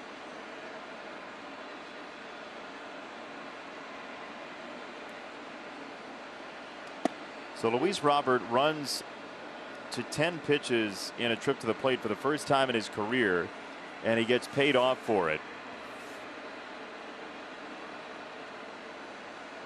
So 2 on, 2 out for Danny Mendick.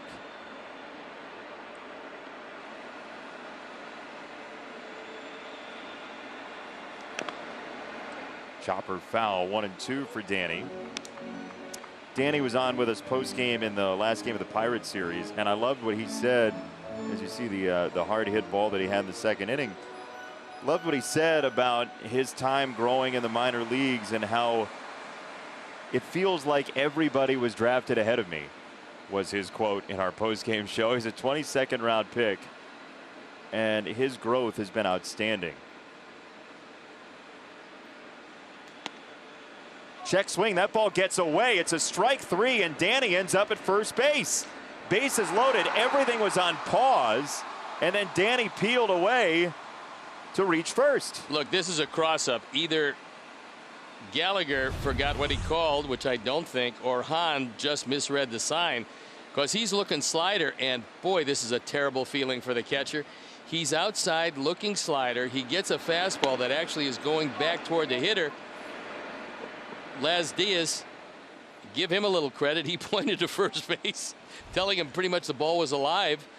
Danny winds up there. The inning stays alive. Gallagher can't believe it, and the bases are loaded as the Sox look for a little insurance.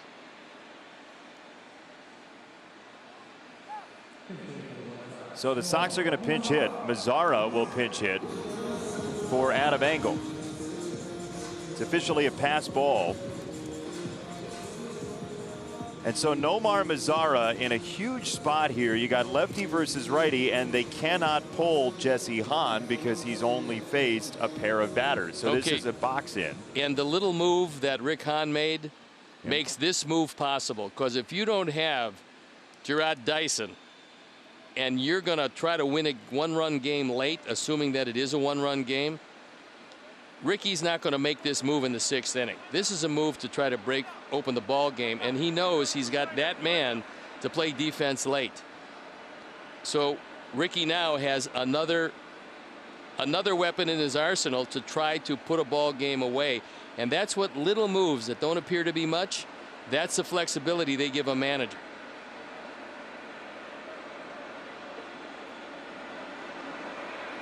Look, we said it in the open. That move is a signal that the White Sox are gearing up to play meaningful games in September and beyond.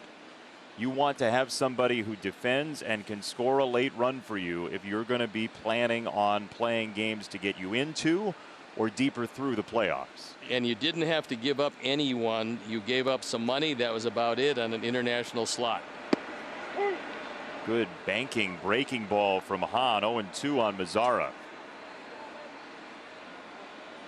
There is a huge hole on the right side of the infield. You've got Lopez playing very deep.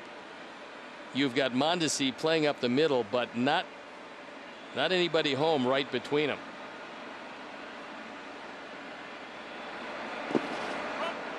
Buried in the dirt. 1 ball, 2 strikes.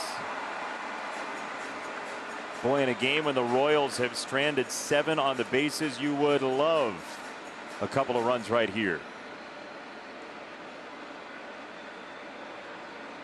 Few opportunities for the Sox. You would like to get some insurance and take a little pressure off the bullpen.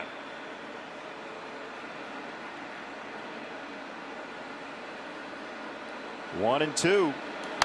Fouled away.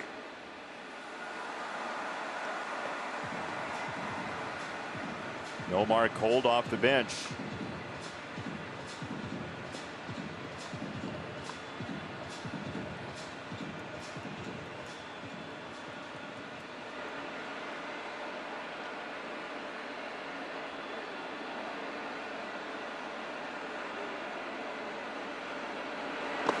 In the dirt again. Boy, Gallagher after the cross-up has had to collapse on a couple of baseballs that looked like they might squeak by. So this becomes a very big pitch, because you're at 2-2, meaning the runners have to stay where they are. You go to 3-2 with 2 outs.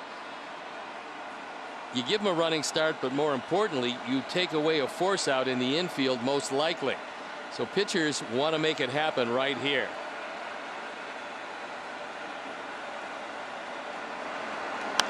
Oh, that one spun right in the zone on a sinker, and Mazara fouled it away.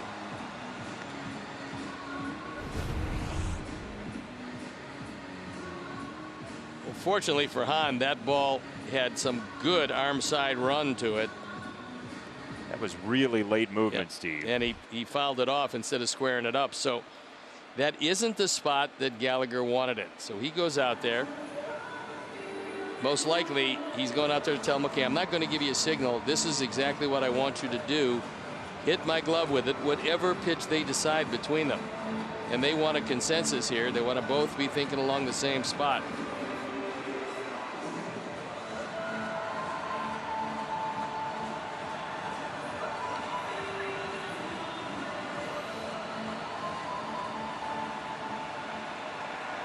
Sox dugout hoping for a breakthrough and a 3-2 score.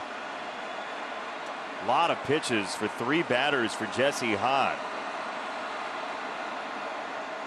Breaking ball outside, 3-2, and another awkward catch by Gallagher. Well, he didn't expect, I mean, he was looking breaking ball. He didn't expect it to back up, which is what it did. So now, unlike last pitch, now you have to give a sign.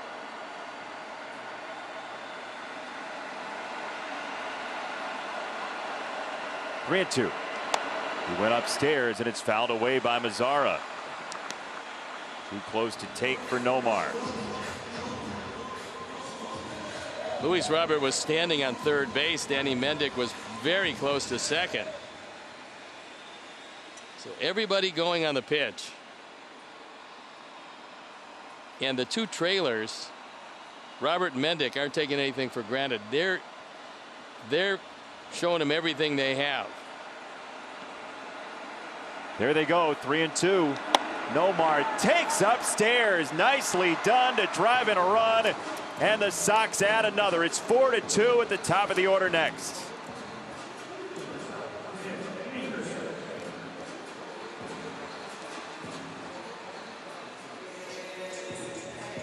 Cal Eldred coming out to have a word with Jesse Hahn.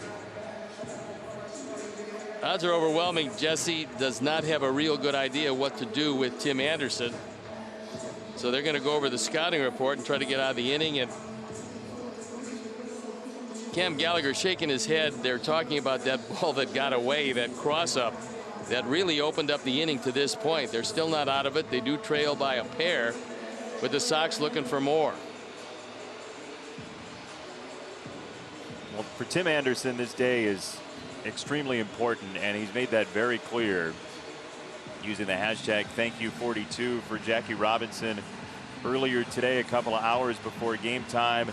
And we mentioned he got a response on his message on Jackie Robinson Day from Jackie's daughter Sharon, who said, "I'm thankful that my dad continues to inspire. We need your strong voices to help us move forward. Many thanks, Sharon," to Tim Anderson on Twitter earlier today.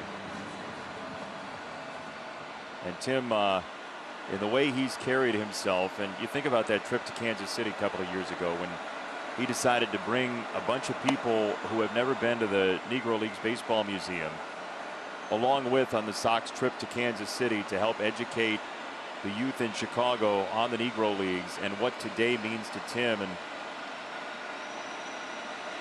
certainly a big at bat, but there's a lot on Tim's mind on a day like today. Right now, what's on his mind is pretty simple. That's bust the game open in front of those guys. Guys who paved the way for Tim and guys like Tim to play in the major leagues. On the ground to shortstop, Adalberto Mondesi throws it low, but the job gets done and the inning is over. Sox do get one and make it 4-2. So much under the strife that he went through. It wasn't that Jackie Robinson just showed up and went onto the field. He heard a lot of stuff from a lot of people, and he continued to play the game his way. I mean, just one of the most electric baseball players ever. He put all of his heart on the field at all times and was the perfect example of calm assertiveness in creating that breaking of the barrier. He didn't just walk through some tape one day. No, and Branch Rickey knew exactly what kind of a man he was, because he knew, forget the physical aspect of it. You take for granted the skills were there, the athleticism was there, but he had to look inside Jackie Robinson and see the steal, because he knew what he was facing and he knew what on a daily basis he had to put up with. And he knew Jackie Robinson was the guy. And one of the big moments which really helped was one of their most beloved players, Pee Wee Reese, a shortstop, putting his arm essentially around Jackie Robinson and saying, this is my teammate, this is my guy, you will respect this guy because he's a teammate of ours and I am recognizing him. And that was one of the things, that was a critical moment for the acceptance of Jackie Robinson. When we understand historical figures and how they resonate with us now, one of the things we forget is how difficult it was for them in their moment when it actually happened. It wasn't, oh, here's Jackie and he's going to be the first African-American player. That's not how it went. It was a divisive situation, and there were some people on the other side of Jackie Robinson who in the long run were proven to be people who just stood in the way of too powerful of a force, which wouldn't allow anyone to stand in the way.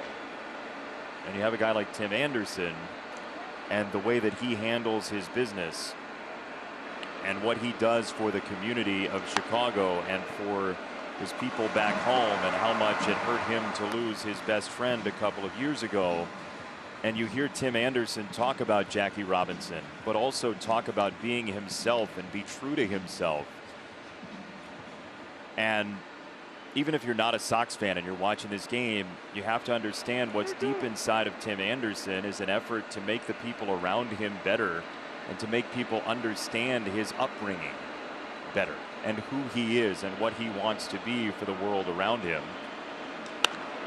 There's a fly ball to center field and Luis Robert for out number 1, but you have to back it up with your play as well, and that's why it's so neat to see what Tim Anderson did last year, winning a batting title. You see Jackie Robinson, the Rookie of the Year, the MVP a couple years later, and a Hall of Famer 15 years after his Rookie of the Year season.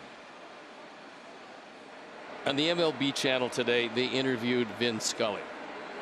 Let me preface it by saying I could listen to Vin Scully read the phone book and be very happy. Wouldn't matter what he was doing. And he told a story about Jackie Robinson that epitomized the man. They went to an ice skating rink, and Jackie Robinson had never skated before. And his wife was 7 months pregnant, and she hadn't skated before. And Vin brought his skates. He had skated. I mean, he knew how to skate. And Jackie said, I'll tell you what, I'll race you. He goes, you'll race me? He said, yeah. Have you ever skated before? Jackie said, no. He said, you want to race me? He goes, sure. So Jackie put on the skates, and like so many people do who've never skated before, he didn't skate on the skates. He was walking basically on the tops of the skates. And of course Vin beat him, and he said, why would you want to race me? And he said, well, I know I couldn't beat you, but I wanted to race you because that's the way that I learn. Because I think I can beat you, and I will learn how to do this. And so he was trying to tell a story about the man that Jackie Robinson was, as only Vin Scully can tell a story, which was just captivating. And it was a great interview. It was a great piece on the MLB channel. That was just wonderful. It was great to see Vin again, and thinking that he could still do this if he wanted to. You realize the loss that there was when Vin retired from this game. And first of all, thank goodness we live in an era when games are preserved and you can go back and you can watch Vin Scully. If you've not seen, I mean, we learned the other day, he called 20 no-hitters. 20. And they're all beautiful. But the resolve of Jackie Robinson and the understanding that that's sort of an iron sharpens iron mentality that he had in every sport he played. We told you earlier he was a multi-sport athlete a couple times over at UCLA. Well, think in the 67 years that Vin worked this beautiful game, how many people that he saw, how many great stars he was able to call. I mean, it literally is the who's who of the Hall of Fame when you think about it.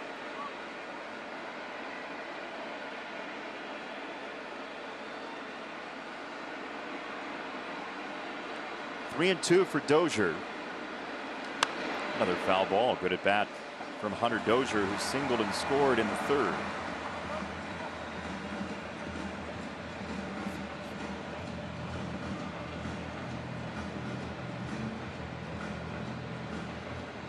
Second inning for Matt Foster, who's had calm seas around his boat all year long this his rookie season.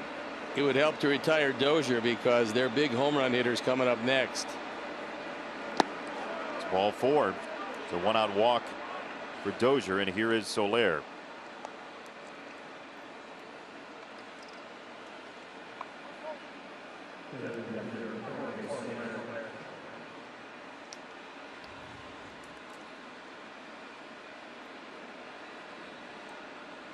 Game 1 of 3 between the Sox and Royals. Minnesota had its doubleheader with Detroit postponed today. The Cardinals have scored 2 on the Indians. It's 6-2 in the top of the 4th. Cleveland with the lead.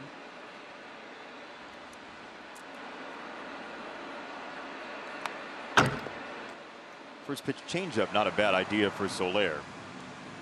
Not when you're geared up first ball fastball.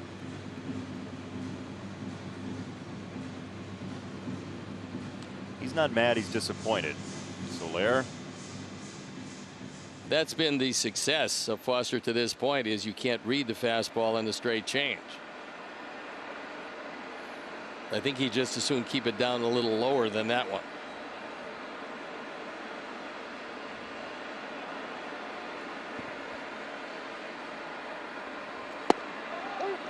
That's the one. And if that's a strike, you win. That's the one. So after 2 straight changes, it really sets up a face-high fastball. You want to make sure you get it up and out of the zone if you go to it. This is down, but he'll take it. It's been a strike today. 0-2. In the air down the right field side. It's a long run for Mazara, and that ball is up and out of here. He went to a fastball. It was a belt-high fastball. Even though it was away, it ties the game. And their most powerful hitter after the walk ties it up. The 8th home run, 21 driven in, and just like that, a brand new game tied at 4. 4th home run replay. That's the pitch that was called. He didn't go to the high heat, and Soler was better than the fastball that time.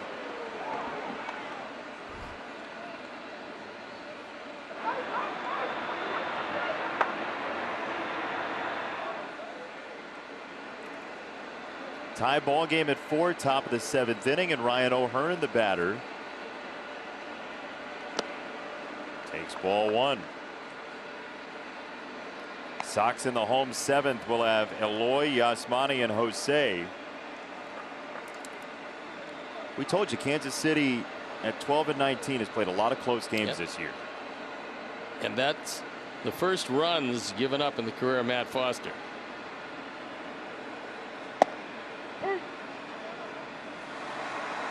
On an 0-2 pitch.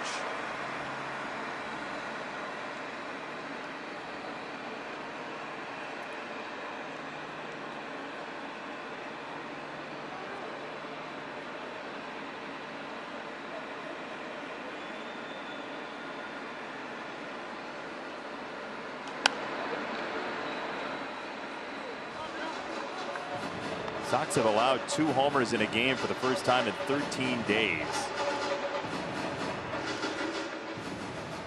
Which will win you some ball games. Don Cooper. Pitching overall has been very good.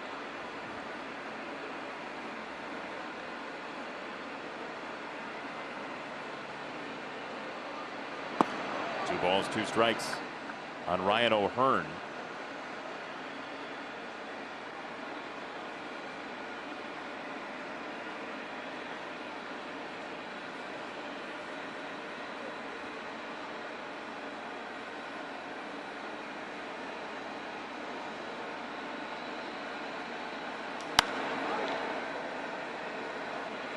Left field side, Eloy watches it fly away.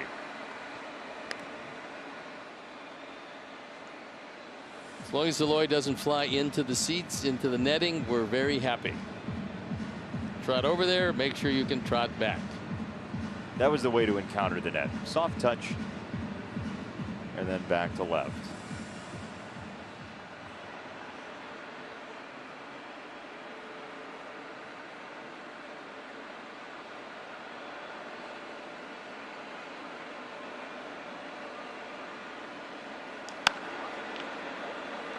Fastball fouled away again.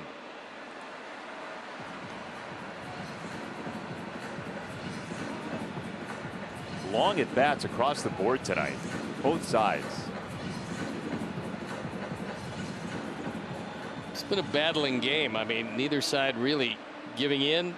Both sides feeling they're in the ball game, and obviously tied at 4.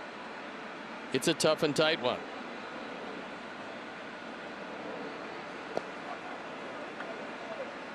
Three and two. I feel like we owe everybody a walk-off at some point soon. That would be nice, perhaps tomorrow. Maybe leading 8.5 innings, leading in the 9th. We'll walk them off tomorrow in dramatic fashion. So you think score earlier than the 9th? Yeah, that would be nice. Yeah. Another foul ball from O'Hearn.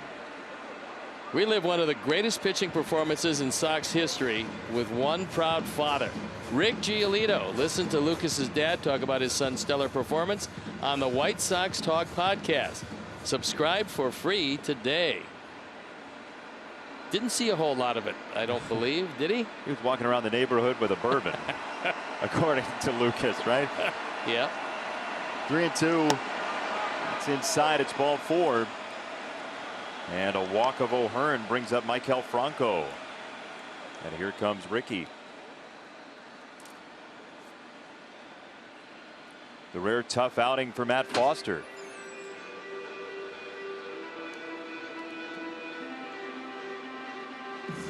Well, we will see what happens in the remainder of this game. We're tied at 4 in the 7th. To the left. What do you say? That's gonna get it done. Right. 1, 2, 3. Listen, when we get back to Wichita, you can give me some pitching lessons, and I'll give you some golf lessons. Sounds good, man. I owe you a set of tickets. Done. Tuesday, Evan Marshall, Adam Hadwin challenged each other to that virtual closest to the pin competition. And now this weekend, the top golfers in the game compete to advance to the Tour Championship and keep their FedEx Cup title hopes alive. BMW Championship at Olympia Field Saturday, Sunday on NBC. Lakeside Bank call to the pen. It is Evan Marshall on for the 14th time, and he inherits a base runner. Maikel Franco's the hitter. Strike one from Evan Marshall. It's a curveball to start him off.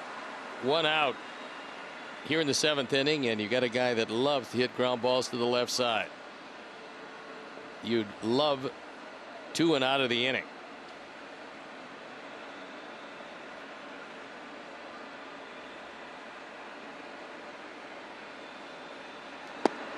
Credit, I believe, to Scott Reifert for the measurement on Evan Marshall's closest to the pin shot.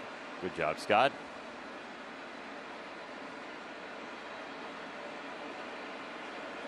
Would you like to see Evan like in the middle of the infield, just taking divot after divot on those shots? You think Roger would be very happy? Roger just called his cardiologist just hearing Evan say that. 2 balls and a strike on Franco. Sox in the home 7th will have Eloy, Yasmani, and Jose coming up. But the Royals have tied the game on a Jorge Soler home run.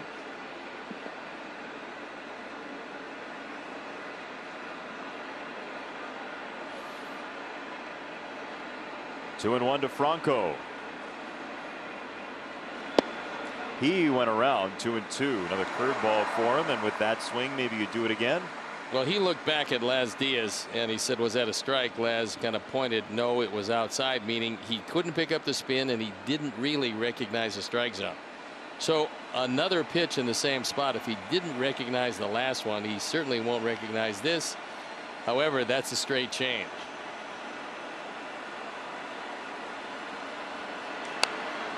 Just reached out and stabbed at it. 2-2 it remains.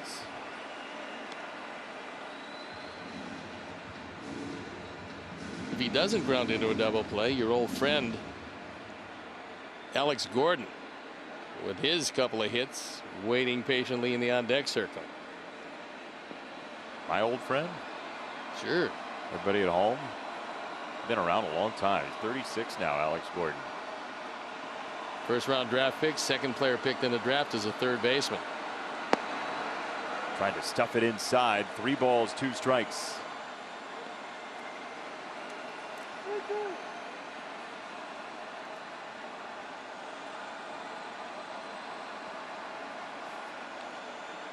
O'Hearn at first, 1 down, 7th inning.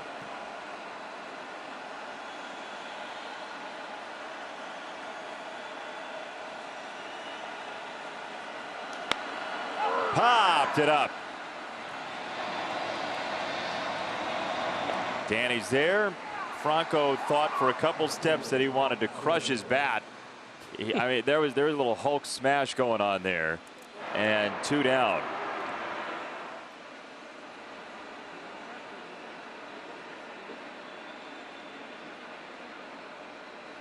So 2 out for Alex Gordon.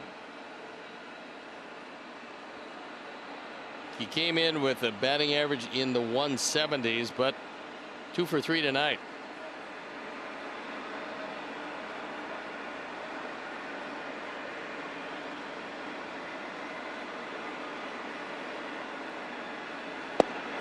Alex Gordon has his highest swing rate of the year. He has been more aggressive at the plate, and Marshall just used it against him there. He's been swinging over breaking balls all night long.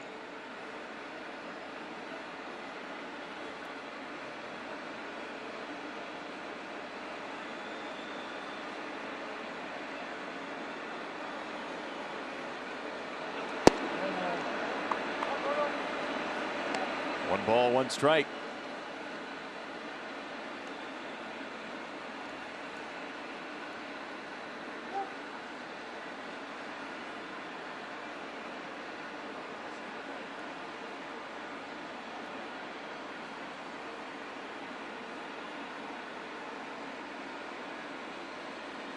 One. Upstairs, 2-1. Ricky Renteria decided that after the at-bat, after the walk and the run driven in, he would keep Nomar Mazara in the game in right field. So he wants his bat for another at-bat before somewhere down the road going to Dyson, probably in right field. Second base over Mendick. Gordon's 3 for 4 in the game.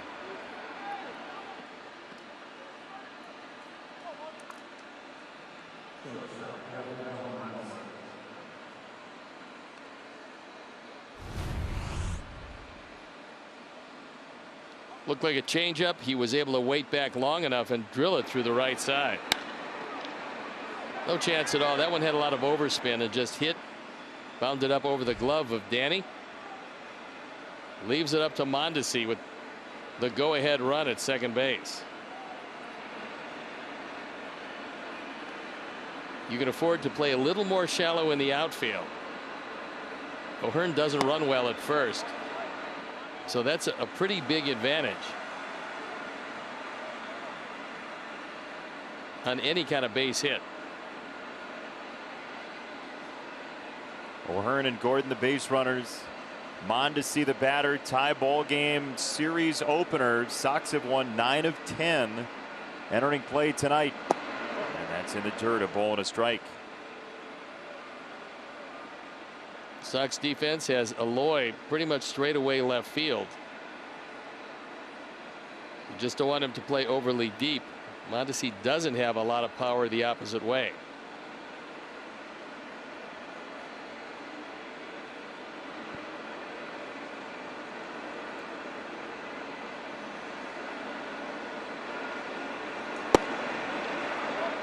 Inside, 2 balls and a strike.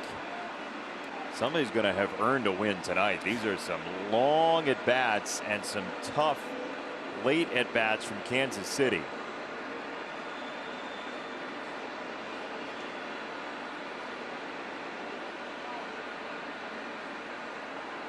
Two and one.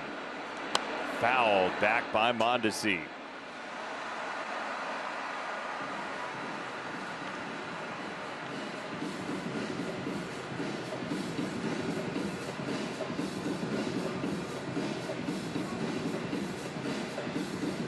Gordon at first, O'Hearn at second. Kansas City has 2 home runs tonight. Sox have 2 home runs tonight. It's a 2-2 from Evan Marshall. Popped up foul.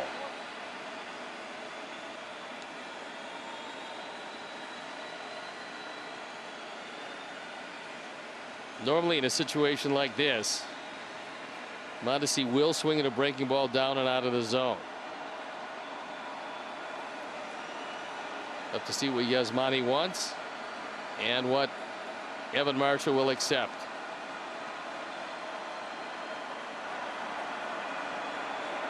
Two and two, here it comes. He struck him out. It was a high fastball, and the Royals are done in the 7th inning, but they tied the ball game on the home run from Soler. Marshall needed one and got one up in the attic. Here comes Eloy after this. A blast. 452. Sox on top 4-2 at the time. Now let's look back at the Detroit Tigers. We talked at that point about Eloy going to right field, and when he started to go to right field, that's when things would pick up for him. So on August 10th, he starts to go to right field. At that point, he was hitting .212. He'd hit 3 home runs, driven in 8, slugging percentage down there. Since that time, .419, 8 home runs, slugging percentage of .855. You start going to right field, it opens up everything else for you. It certainly did for Eloy. Yeah, just because you're going the opposite way a couple times doesn't mean you're done pulling the baseball, but he happens to have tremendous power that direction. Well, his biggest power we've seen is straightaway center, but he's so strong that it really doesn't matter. He'll get out front of breaking balls and pull them for home runs, but he would just as soon go straight away. And if you leave something out over the plate, he doesn't mind a line drive occasionally over the wall and right. So Tyler Zuber comes into this game on for the 13th time, ERA of 4.5. Control is not good. If you're patient, he will walk you. 11 in 12 innings. That usually will get you some losses. Well, 3-0 to start Eloy Jimenez. Red light, green light? I give him the green light. You get something, you like it, untie the game. 3-0. It's outside. It's ball 4 and a leadoff walk for the Sox. And a quick message from the White Sox operations crew and the wonderful Julie Taylor, who wanted to pass along this sentiment.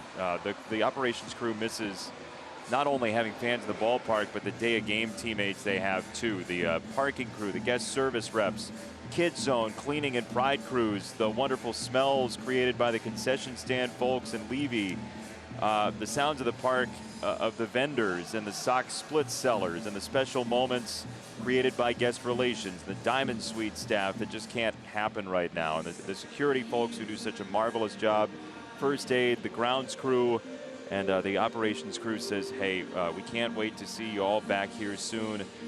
Wishing you all good health, and they're thinking of you, and we are too up here in the booth every day. So that message from the White Sox operations crew to so many people who create the experience, you know, and remember. I mean, if you say, hey, just remember the smell of the ballpark, anybody who's walked in here can do that. And we're playing without the scent of grilled onions mixed with everything else in here. And we can, right now. and in our booth, we can certainly smell the grilled onions. There's no doubt about that. Oh, yeah. But not any longer. So the meeting at the mound is over. The bullpen continues to work. Yasmani Grandal trying to get a big hit. In the meantime, Zuber's trying to get anything in the neighborhood of the plate. 5 straight bad ones. So now you just load up, fastball in the zone, take a rip. If you like middle in or middle away, you look fastball. If you get it there, you crush it. On 1-0. Ooh, it was right there. Middle. And he got the fastball.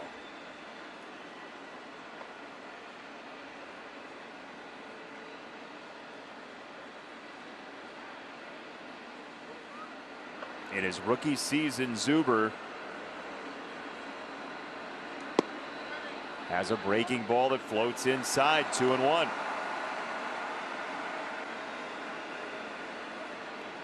Yasmani Grandal, the most patient White Sox hitter.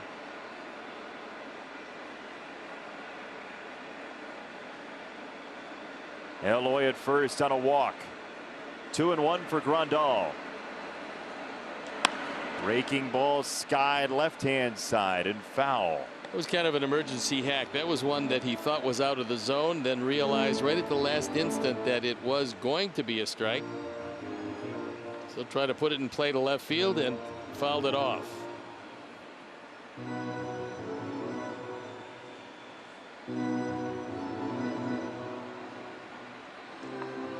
Royals tied the game in the top of the 7th. Sox had 2 in the 5th, 1 in the 6th.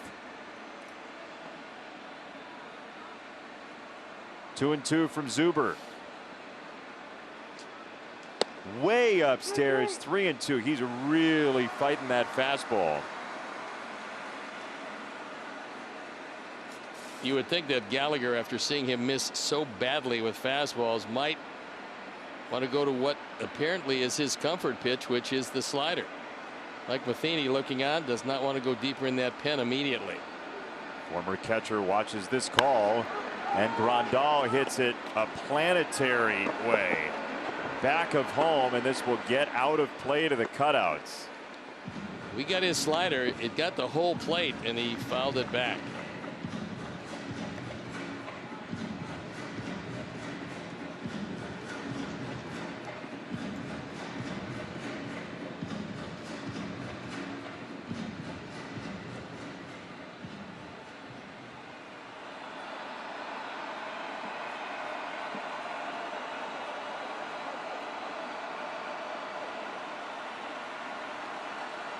Three and two again. Eloy at first. Grandal right field. That's down, a base hit. Sox have 2 on, nobody out for Abreu. And Zuber has got to face at least one more hitter. Nice piece of base running by Eloy, because it's another slider. It's over the middle of the plate. Yasmani crushes it, but Eloy doesn't know if it's going to carry or not to Dozier in right. He can't go to third. He knows that, so a slight hesitation, then he just drifts into second base. You bunting here? Ha! Yeah, if you are, there's an investigation. I don't know why I just became Alf there, but it was a good one, though. I like that. Yep. You get a BLT, a bacon lucky and tomato sandwich. Wow, I didn't know you were. I was a big Alf fan. Oh, are you kidding? I have the whole library. Steve spent the off day on Melmac. First pitch, Jose golfs it foul first base side for strike one. And this is the spot where you want this guy up. You just do. Only Kyle Seager has been better in go-ahead runs batted in.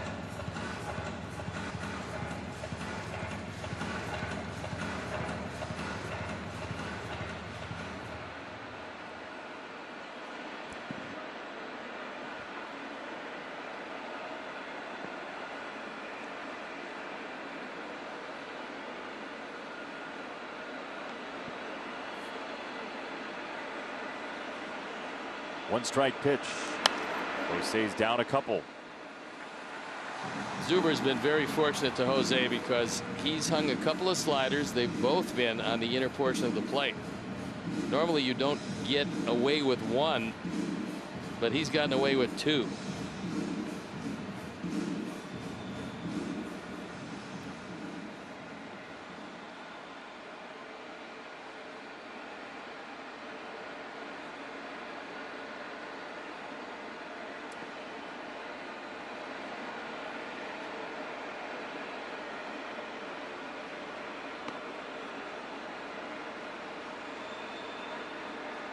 0-2. That one's in the dirt. 1 ball, 2 strikes. I mean, Cam Gallagher should get time and a half back there today. He's been moving pillar to post.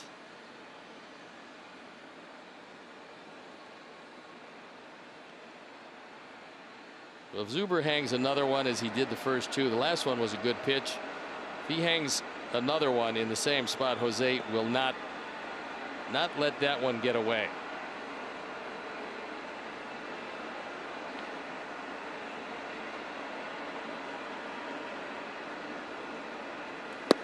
Struck him out. Slider down and out and 1 away, and a big first out for Zuber. This was a good one. He follows up a good slider with a second good slider, and Jose well out in front. And Matheny was just waiting to get the 3 hitters because he just knew that Zuber was hanging too many pitches. He happened to get away with them. He will depart this one, and we will be back after these messages. He loves the slider. On for the 19th time. ERA of 1.5. 22 strikeouts in 18 innings. He loves to stay low and away to the right-hand hitters. When you combine slider and curve, he throws it about 60% of the time, and there's a first pitch breaking ball that is the slider. That one buckled the knees of Edwin and snapped over the outside corner.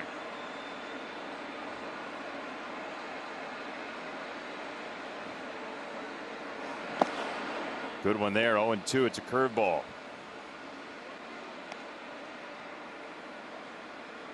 That Abreu at bat was big, not only because it got rid of one of the Sox best hitters, but as you said, it got Zuber through that third batter with an out rather than the White Sox lead, and Mike Matheny knew that he wanted to hit the ejector button after Zuber scuffled with the first 2 batters as Edwin checks his swing and doesn't go. This is not a good matchup for Edwin unless Barlow really hangs one, but the good matchup for the Sox is coming from the on-deck circle, and that's Moncada.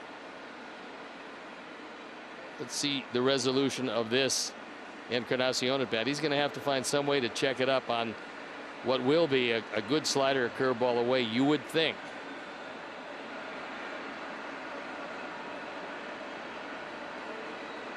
Edwin wants time. Barlow took a while with Gallagher.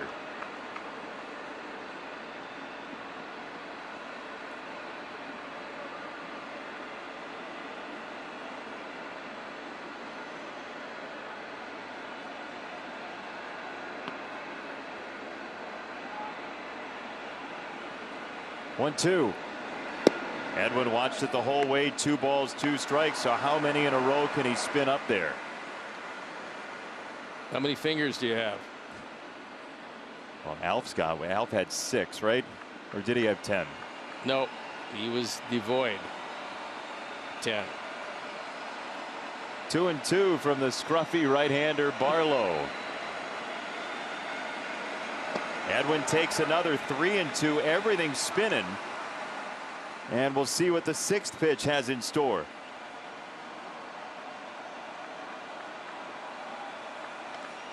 Matheny talking about speeding him up.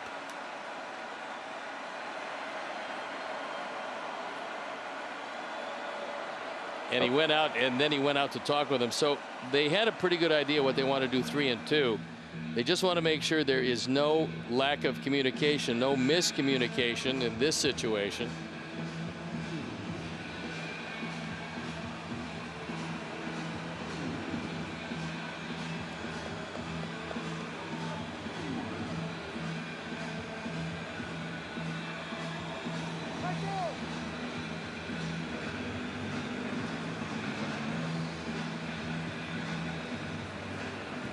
Well, you would imagine it's not a fastball. Well, you got to be ready for a fastball and adjust on down, because if you're not thinking about a fastball, you can't catch up to it. So it's got to be a slider curveball away.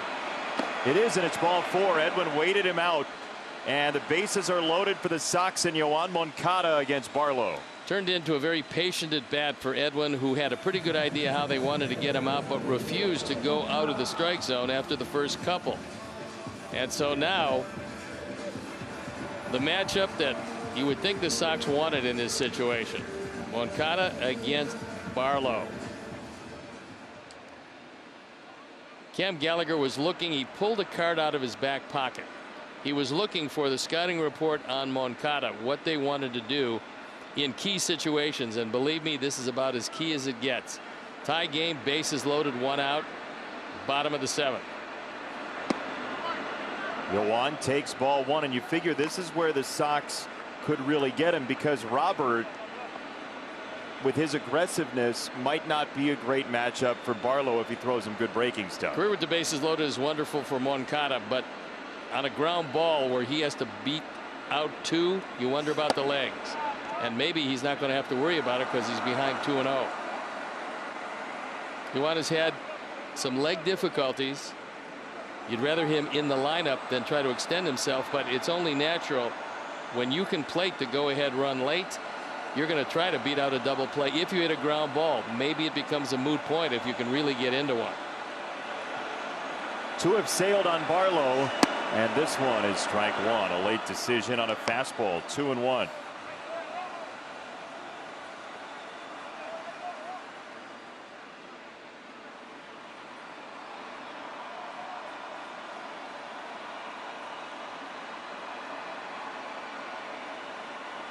Eloy, Yasmani, and Edwin, your base runners.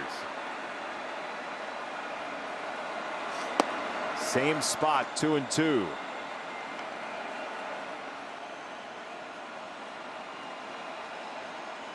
You throw 3 in a row? Well, you know, if it is a fastball, it's going to be up. That has been the scouting report on Yoan Moncada. Doesn't mean they have to get it there.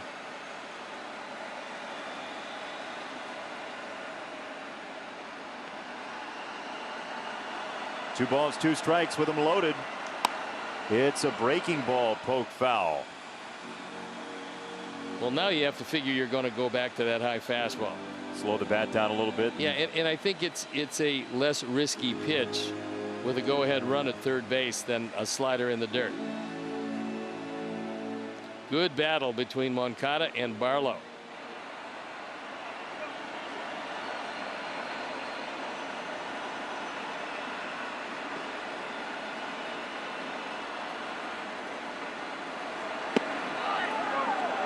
Nice take, 3-2. Gallagher did everything he could to position his body to make it look like a strike. Watch what Cam Gallagher does. It's outside, he knows that, but he reaches down as quickly as he can to hold it in the zone. Laz Diaz would have none of it.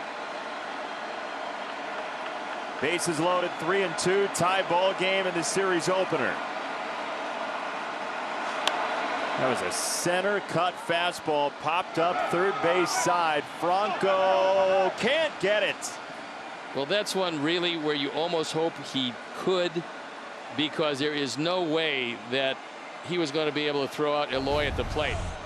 Wisely, and Nick Capper was telling Eloy, tag up, because he's going to make an over-the-shoulder catch if he makes it at all, and odds are overwhelming he's not going to be able to throw him out at the plate. He came very close to catching this. He wouldn't have been able to stop in time, and Eloy was coming, but the ball got away.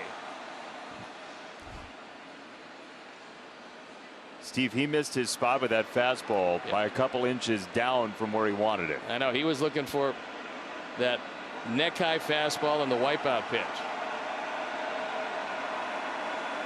You're sure hoping that he throws a slider that Yoan can just drop the head of the bat on.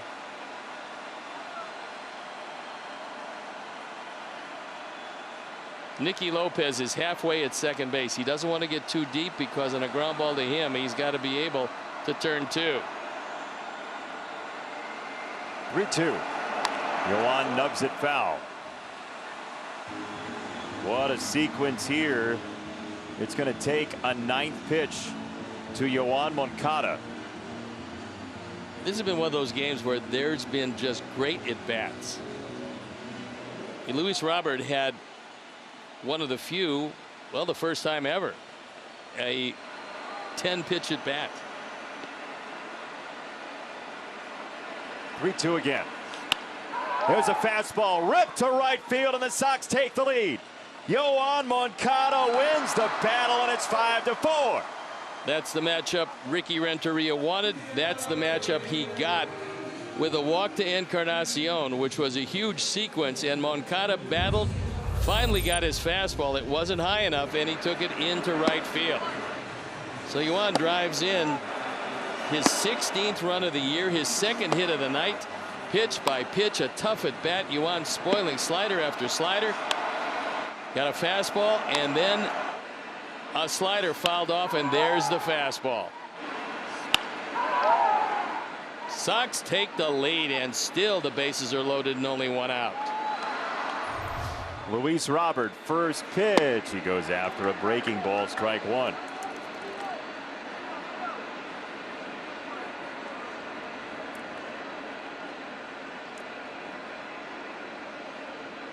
That was just a check to see if Barlow, in fact, read the scouting report presented to him before the game. Breaking ball misplaced, but a line out to shortstop. And 2 down. That caught more of the plate than Barlow wanted it to, but Robert shanks it to short. He broke his bat on it, and Edwin read the play all the way, was going back to the bag, so no double play.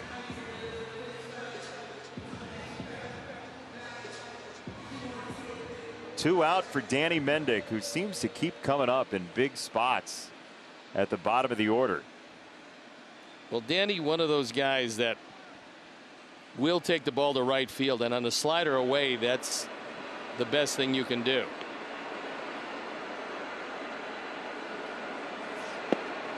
Breaking ball on the inside corner, strike one. He didn't want that one there. Not at all.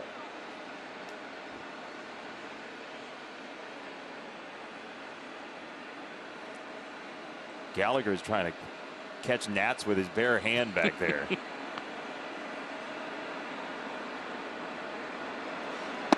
0-2. That was a really good curveball.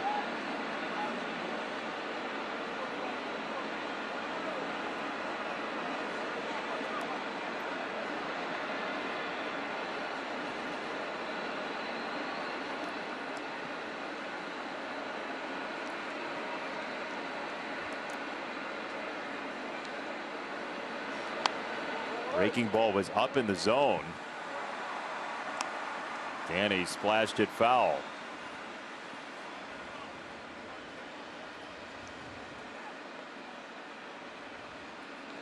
Base is loaded. Grandal at third, Encarnacion at second. Moncada at first.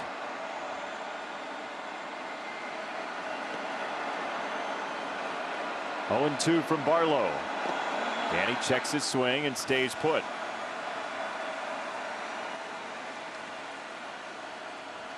What hitters like to do in this situation, it's tough. You can't cover the whole plate. If you try to cover the whole plate, you have a problem. Odds are overwhelming. If Barlow keeps it inside, it's probably a mistake. So you look middle out, whether it's fastball, but most likely it's either curve or slider. And you try to go the other way.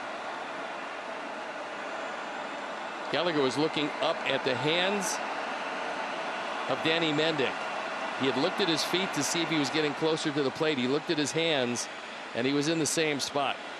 So he goes back and hangs his set of signs again.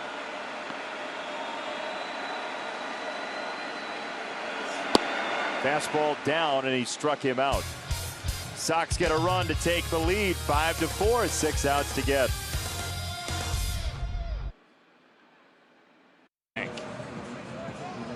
And the momentum maker is Yoan Moncada. In a battling at bat, he won the battle. He got his fastball out over the plate. He put the Sox on top by a run.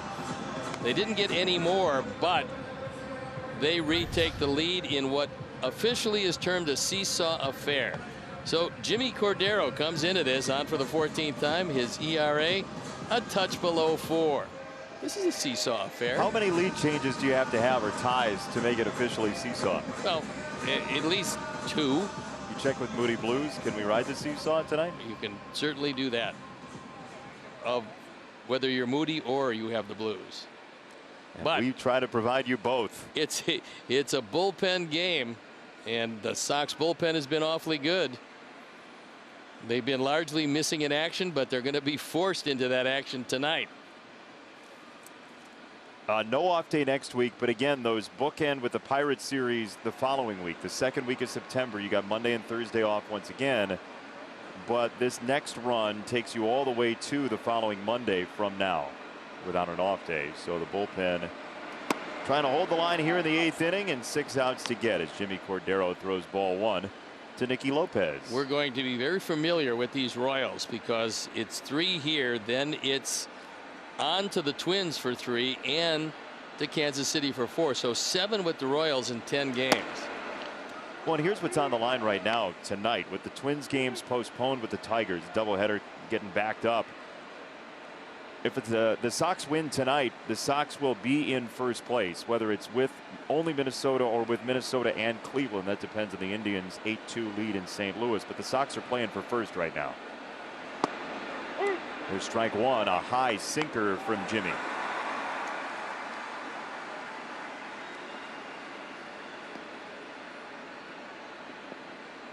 The first out of the inning, the key out, especially with Lopez who can run and a catcher coming up next.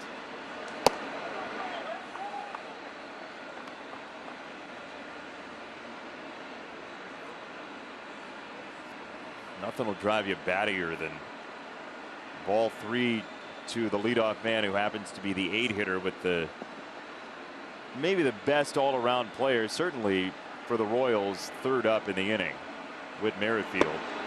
That's a strike to Lopez, 3-2. That's a huge pitch right now. It's another situation where when you do face Merrifield, and you are going to face him this inning one way or the other, you would like it to be with empty bases.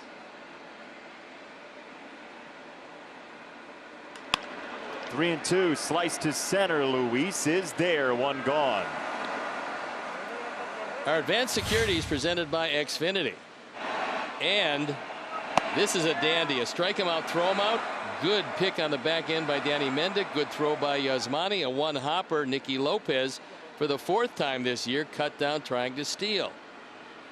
A great point by you earlier, and great shot by our camera crew there too, with Danny's foot in front of the bag blocking the slide from Nicky Lopez. There is nothing saying that you cannot plant your foot there, and the man will occasionally slide into it. Sometimes he'll slide around it. Some of the head first guys will put their arm around it. He was a feet first guy. 1 out, nobody on. Jimmy Cordero throws strike 1. Slider from Jimmy. There's a wonderful sense of security when anything is hit towards center field. You just get the feeling that Luis, one way or the other, is going to get there. Ryan McBroom has grabbed a bat, pinch hitting for Gallagher. It's strike 2 on McBroom.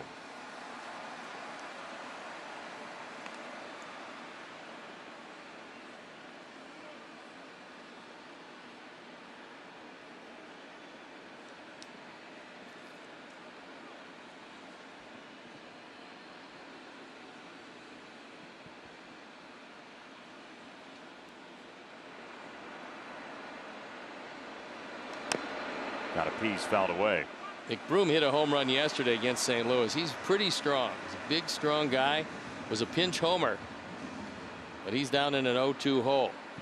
And in the game within a game, Ricky Renteria has elected to keep the bat of Mazara, who leads off in the 8th inning, in right field for this inning.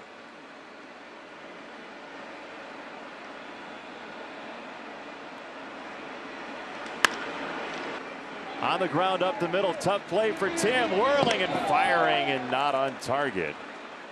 McBroom has an infield single, and the Royals have the tying run at first. Good effort by Tim. Up the middle, 360 spin, can't get it there in time as McBroom beats it. Now you do have to face Merrifield with the tying run at first.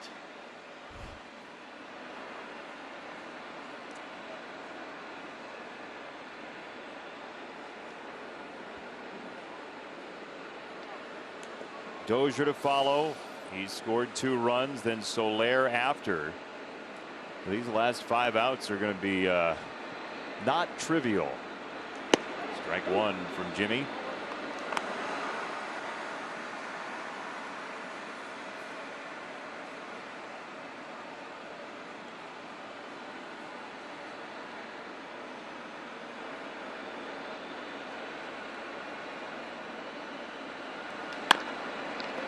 On the ground, Danny to Tim, 1 motion toss, hey, got him!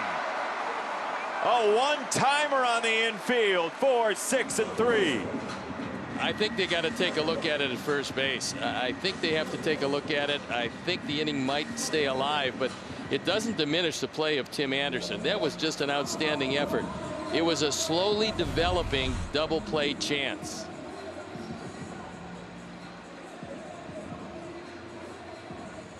Real close, but I think you're right. It's real close. Looks to me like maybe that foot is down before the ball gets there, but we'll have to see what they say in New York. You knew they were going to take a look at it.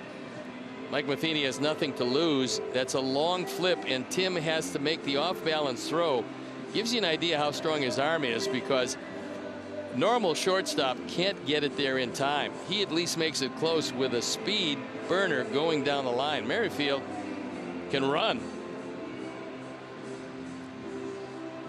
This is a huge call in this game. The call on the field was out. So the question is there enough evidence to overturn the call on the field? That's the question that's always posed. So whether or not you think he's safe, the question is there incontrovertible proof that he is safe? That's what you need to overturn, and it looks like it, but there's no guarantee.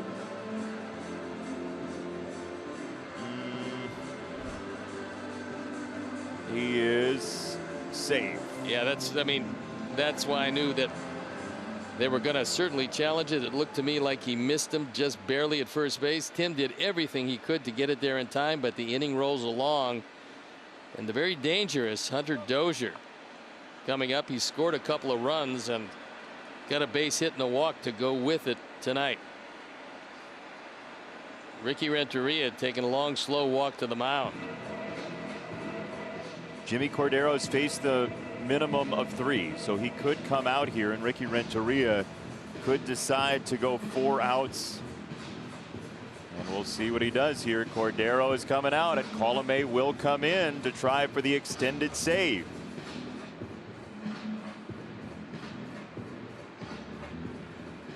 WhiteSox.com. Our Lakeside Bank call to the pen is Alex Colomé. Called on for a 4-out save. On for the 11th time, 6 for 6 in save opportunities. This is a tough one because get a guy at first base that if Alex disregards, Merrifield is going to try to steal a bag. In the meantime, got a pretty good hitter who's having a decent year in Hunter Dozier up.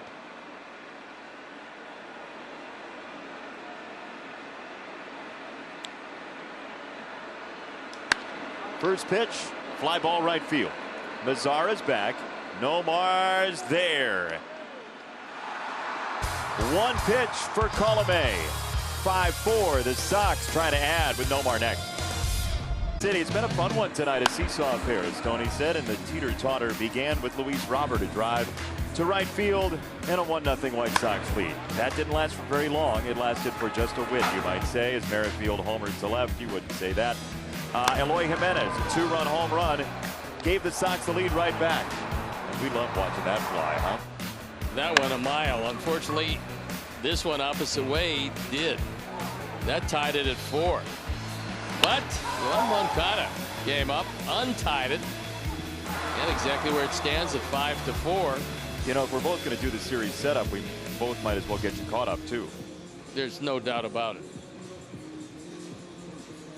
So they'll go to the bullpen. Oh, is that not my job? No, I mean, they will go to the bullpen. Your job is to tell us who it is. I think I saw him last night not having the ability to throw strikes. It is Josh Stallmont. And I did see him last night without the ability to throw strikes. However, the ERA at .71. Control an issue. 10 walks in 12 2/3. And he throws hard. He has, let's say, mercurial stuff. First pitch, 98. Yeah, if he gets in the zone, he can be a handful. He's in the top 1% in Major League Baseball in strikeout percentage, top 3% in whiff rate. But he gives up a lot of hard hit baseballs.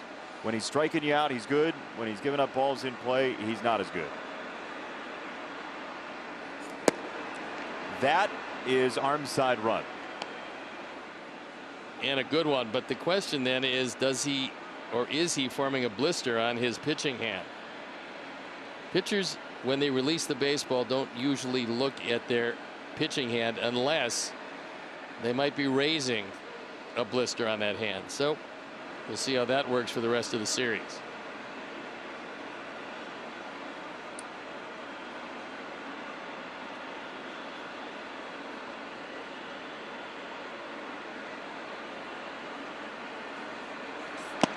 Struck him out 3 pitches to a K. 1 gone. I wonder what's coming up on White Sox Postgame Live presented by Subaru. For an answer, here's Chuck Garfien and Ozzie Guillen. Guys.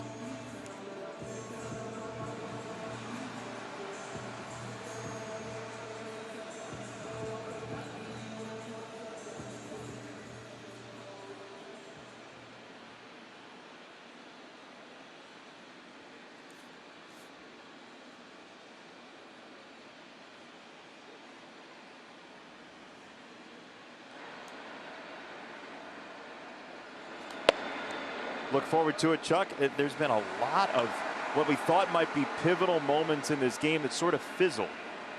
And right now the big at bat is Moncada in his 9-pitch at bat last inning. It was a tremendous battle. I mean, he won the battle, finally got his fastball after spoiling some good sliders.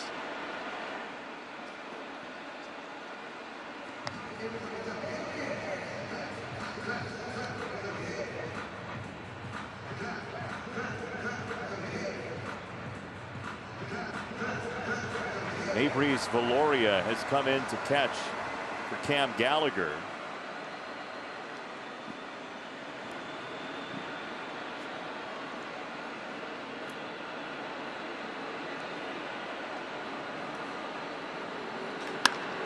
To short. Mondesi thought that was going to be easier than it was. He sort of sidestepped the deal and 2 down. Hey, Sox fans, the Chicago Sports Depot is now open every Tuesday to Saturday, noon to 4 p.m. at limited capacity. And you can get the newest Sox gear to rep all season long. For more information, visit whitesox.com/depot or follow @WhiteSoxStore on Instagram. Tim hit that ball very hard, a sinking line drive, but right at Mondesi.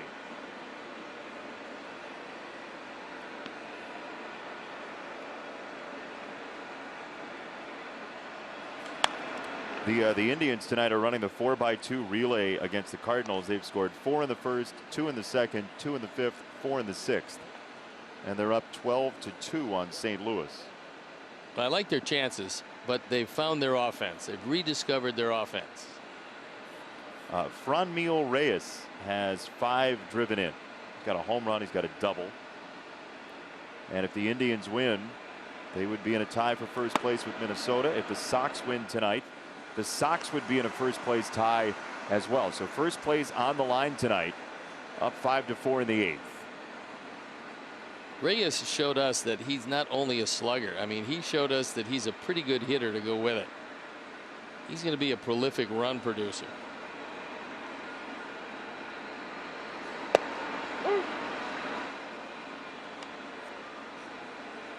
Yeah, there's some stuff in that right arm of a young man out of Azusa Pacific, Josh Staumont.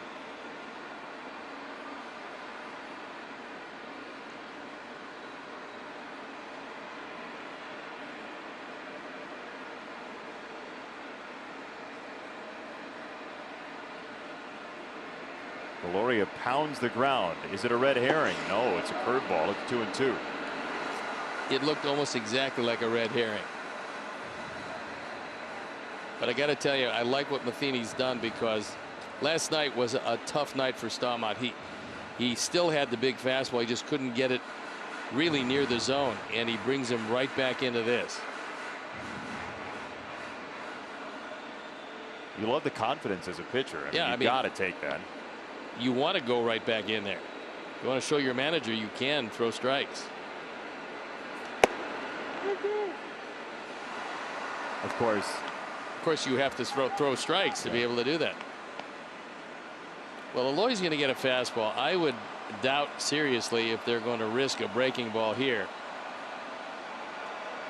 Valerio says, just come to me with this fastball and see if we can get it by one of the league's best hitters. 3-2. Didn't get it by, didn't put it in play, still full. The Royals in the 9th will have Soler, O'Hearn, and Franco, 3, 4, 5 in the order. And Soler and O'Hearn especially have been tough customers tonight.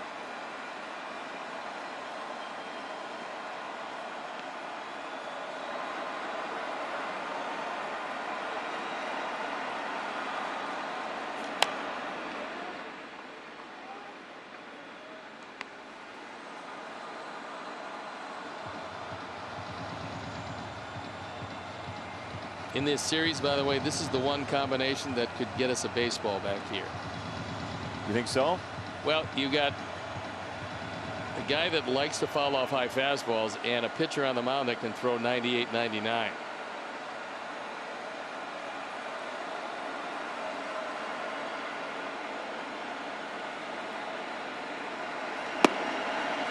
Strike 3.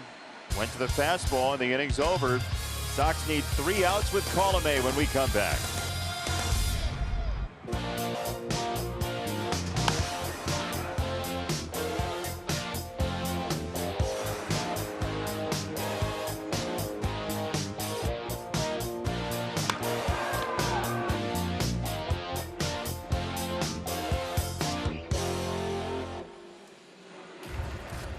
Young stars on Jackie Robinson Day providing the Sox lead as Gerard Dyson makes his White Sox debut as a left field replacement for Eloy Jimenez, and proving once again that 2020 has an ugly sense of humor. During this game on Jackie Robinson Day, the gentleman who played Jackie Robinson in the 2013 movie 42, Chadwick Boseman, has passed away of colon cancer today. A terrible loss. He played Thurgood Marshall. He played Jackie Robinson, among others, in film. And 2020 continues to force everyone to try to grit through and put smiles on their faces, even when it's terribly difficult. And we sincerely hope that White Sox baseball is helping you even just a little bit with the great start the White Sox have had. But our thoughts with the Boseman family on this Jackie Robinson Day. 1 ball, 1 strike from Colomé to Soler, and you would imagine a steady diet of cutters here. Well, he didn't read the last one. I mean, that was in a good spot, but because he missed it by a good 1.5 feet, it means he really didn't pick up the spin right away, and he identified fastball.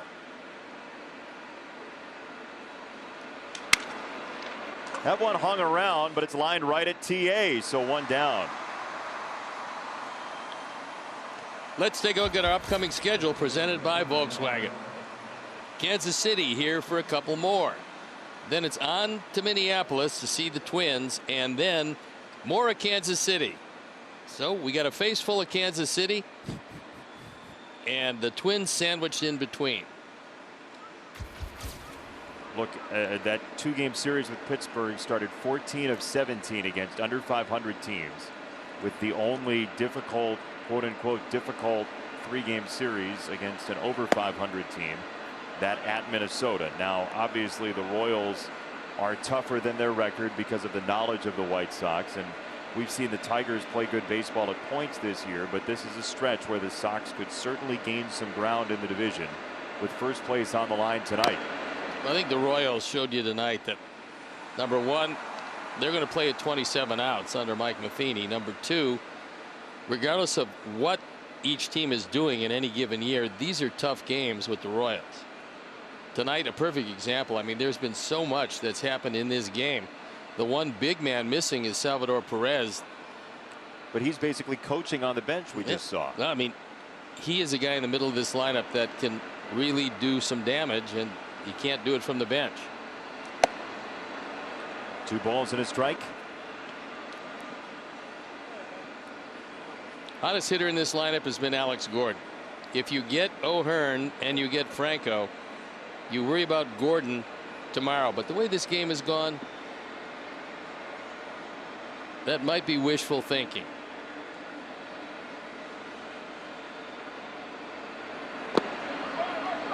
This game has knocked around both teams. Long, grinding at bats. 3 balls and a strike on O'Hearn, who's walked a pair of times.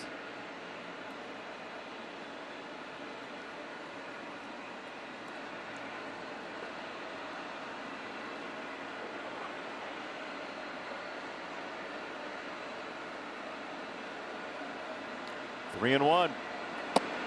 It's up and it's ball 4. So Maikel Franco, who at points tonight has been the height of frustration visible on his face, has another chance with the tying run at first base and himself as the lead run. And so one of the shots you have of getting out of this without facing Gordon, Colomé loves to throw cutters. Franco tries to pull everything, and a cutter away, great chance of yielding that ground ball to the left side. Be 2 and out of the game and worry about Gordon tomorrow. Let's see if Alex can make that happen.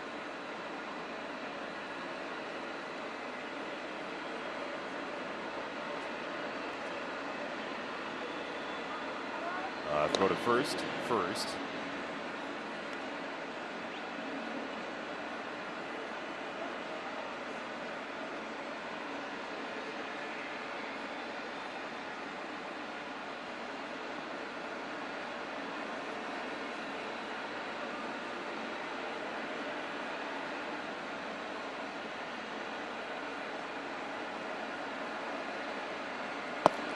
Down, a ball, no strikes.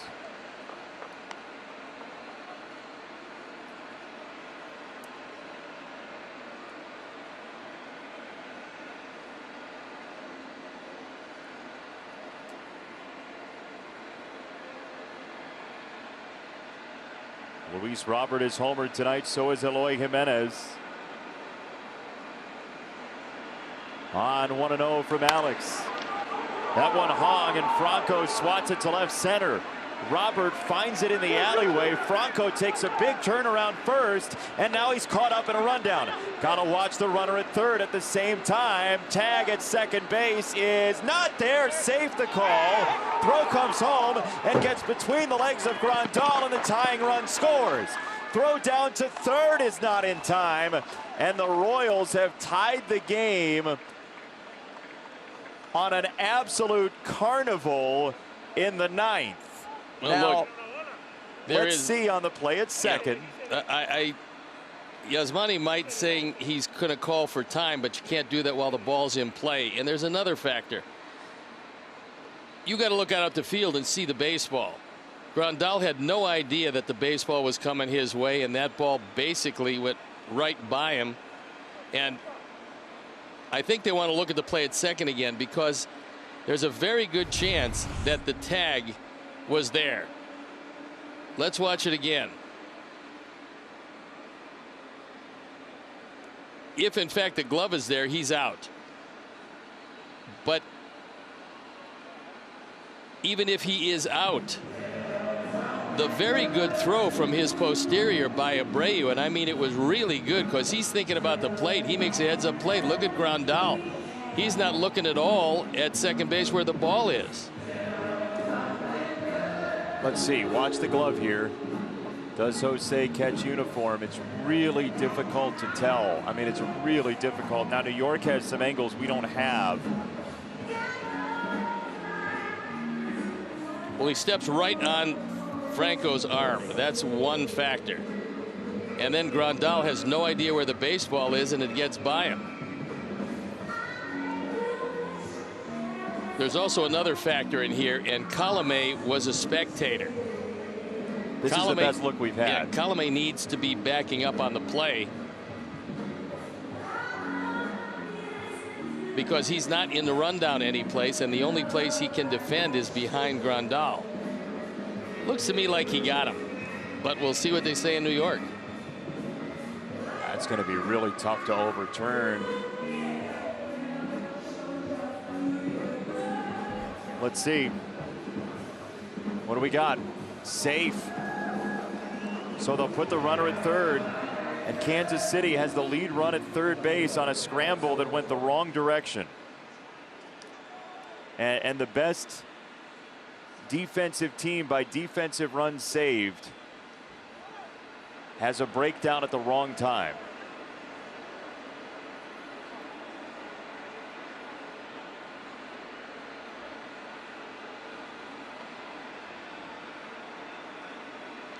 It's a two-base hit, no run batted in, and the run scores on E3 to Abreu, but that's just a bad break on the air. So you got Franco at third now, one out, tied at 5, and the infield in for Alex Gordon, a well-seasoned hitter in Major League Baseball who takes ball 1.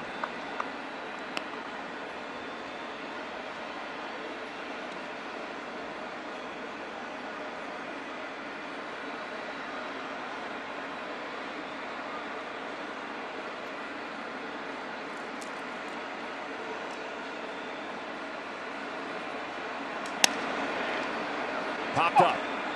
Back of second, out number 2, and a huge out for the Sox. So Bubba Starling scores the tying run, pinch running for O'Hearn to tie the game at 5, and a heads-up play by him. Pinch running for O'Hearn. And so it's up to Adalberto Mondesi, with the Sox now having a hit in the home ninth. It'll be Grandal, Abreu, and Encarnacion. Got your choice now. You do have a couple of bases open. For the moment, at least, you have Lopez in the on-deck circle. Neither Mondesi nor Lopez has done much damage tonight. Ball 1 to Mondesi.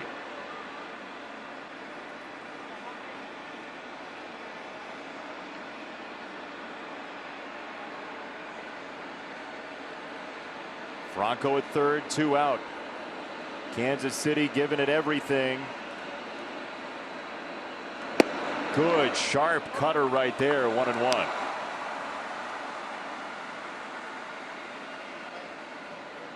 You got the heart of the order due up. If Alex can just get out of this and keep the tie at 5.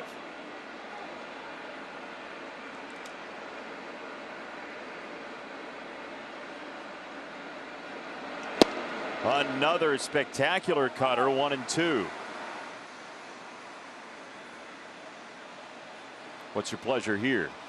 We'll throw another cutter, same spot, or you can throw a high fastball, either one. If you call a cutter, then the pressure falls to Yasmani to make sure he blocks it. Face high fastball either gets you a strikeout or a pop up. We'll see what he wants from Alex.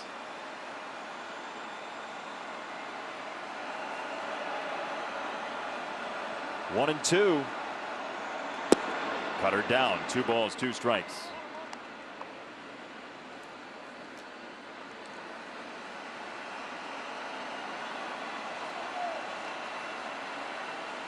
Bullpen up and going. Ian Kennedy, former closer, former starter.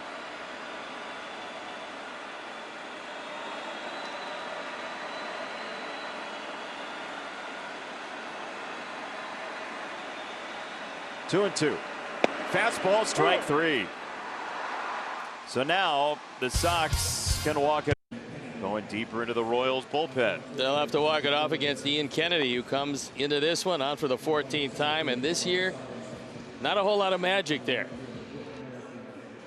15 strikeouts, however, in 13 1/3. He has given up 16 hits with 5 walks. Right-handers have hit him better than the left-handers. So I'll tell you why, as the Royals make their defensive changes. Starling moves into center, Merrifield is in right, and Dozier moves from right to first. Tell you why it's imperative that the Sox do it right here, because the last out in the top of the 9th for the Royals was Adalberto Mondesi, and he will be the runner at second base if the top of the 10th has to happen, and he's got very good speed. That's not a particularly good matchup.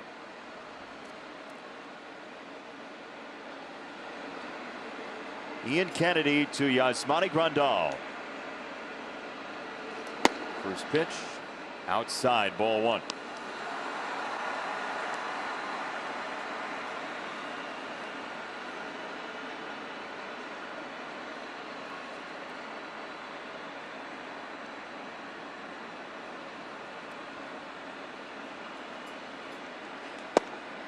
That is a strike. 1-1 from Ian Kennedy, who is now 35 years old, the former first-round pick of the Yankees back in 2006. These are the games where if you can win it, it's exhilarating. If you can lose it, it takes the heart out of you. Because this was a game that had a lot of opportunities for both clubs. And for the most part, well played. It was a very tough inning, last inning for the Sox. Very uncharacteristic this year.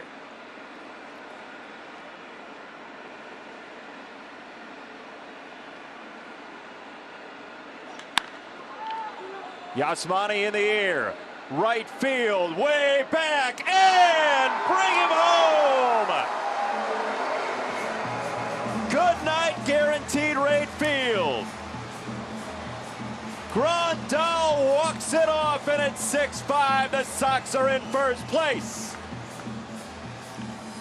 Ian Kennedy has always given up a lot of home runs. This one did not last long. We don't have to worry about who's at second base until tomorrow. A towering fly ball. The only question, would it stay fair long enough? And that was answered with a moment of jubilation on the part of the Sox. Ford home run replay. This is why Kennedy gives up a lot of home runs. Waist-high fastballs out over the plate. Grandal got all he had to get of it. He thought he did, and it just stayed fair through the night sky. And the Sox, on August the 28th, at the conclusion of the day, are in first place in the American League Central. And they do it the way they've been doing it all year long. They hit the ball out of the ballpark.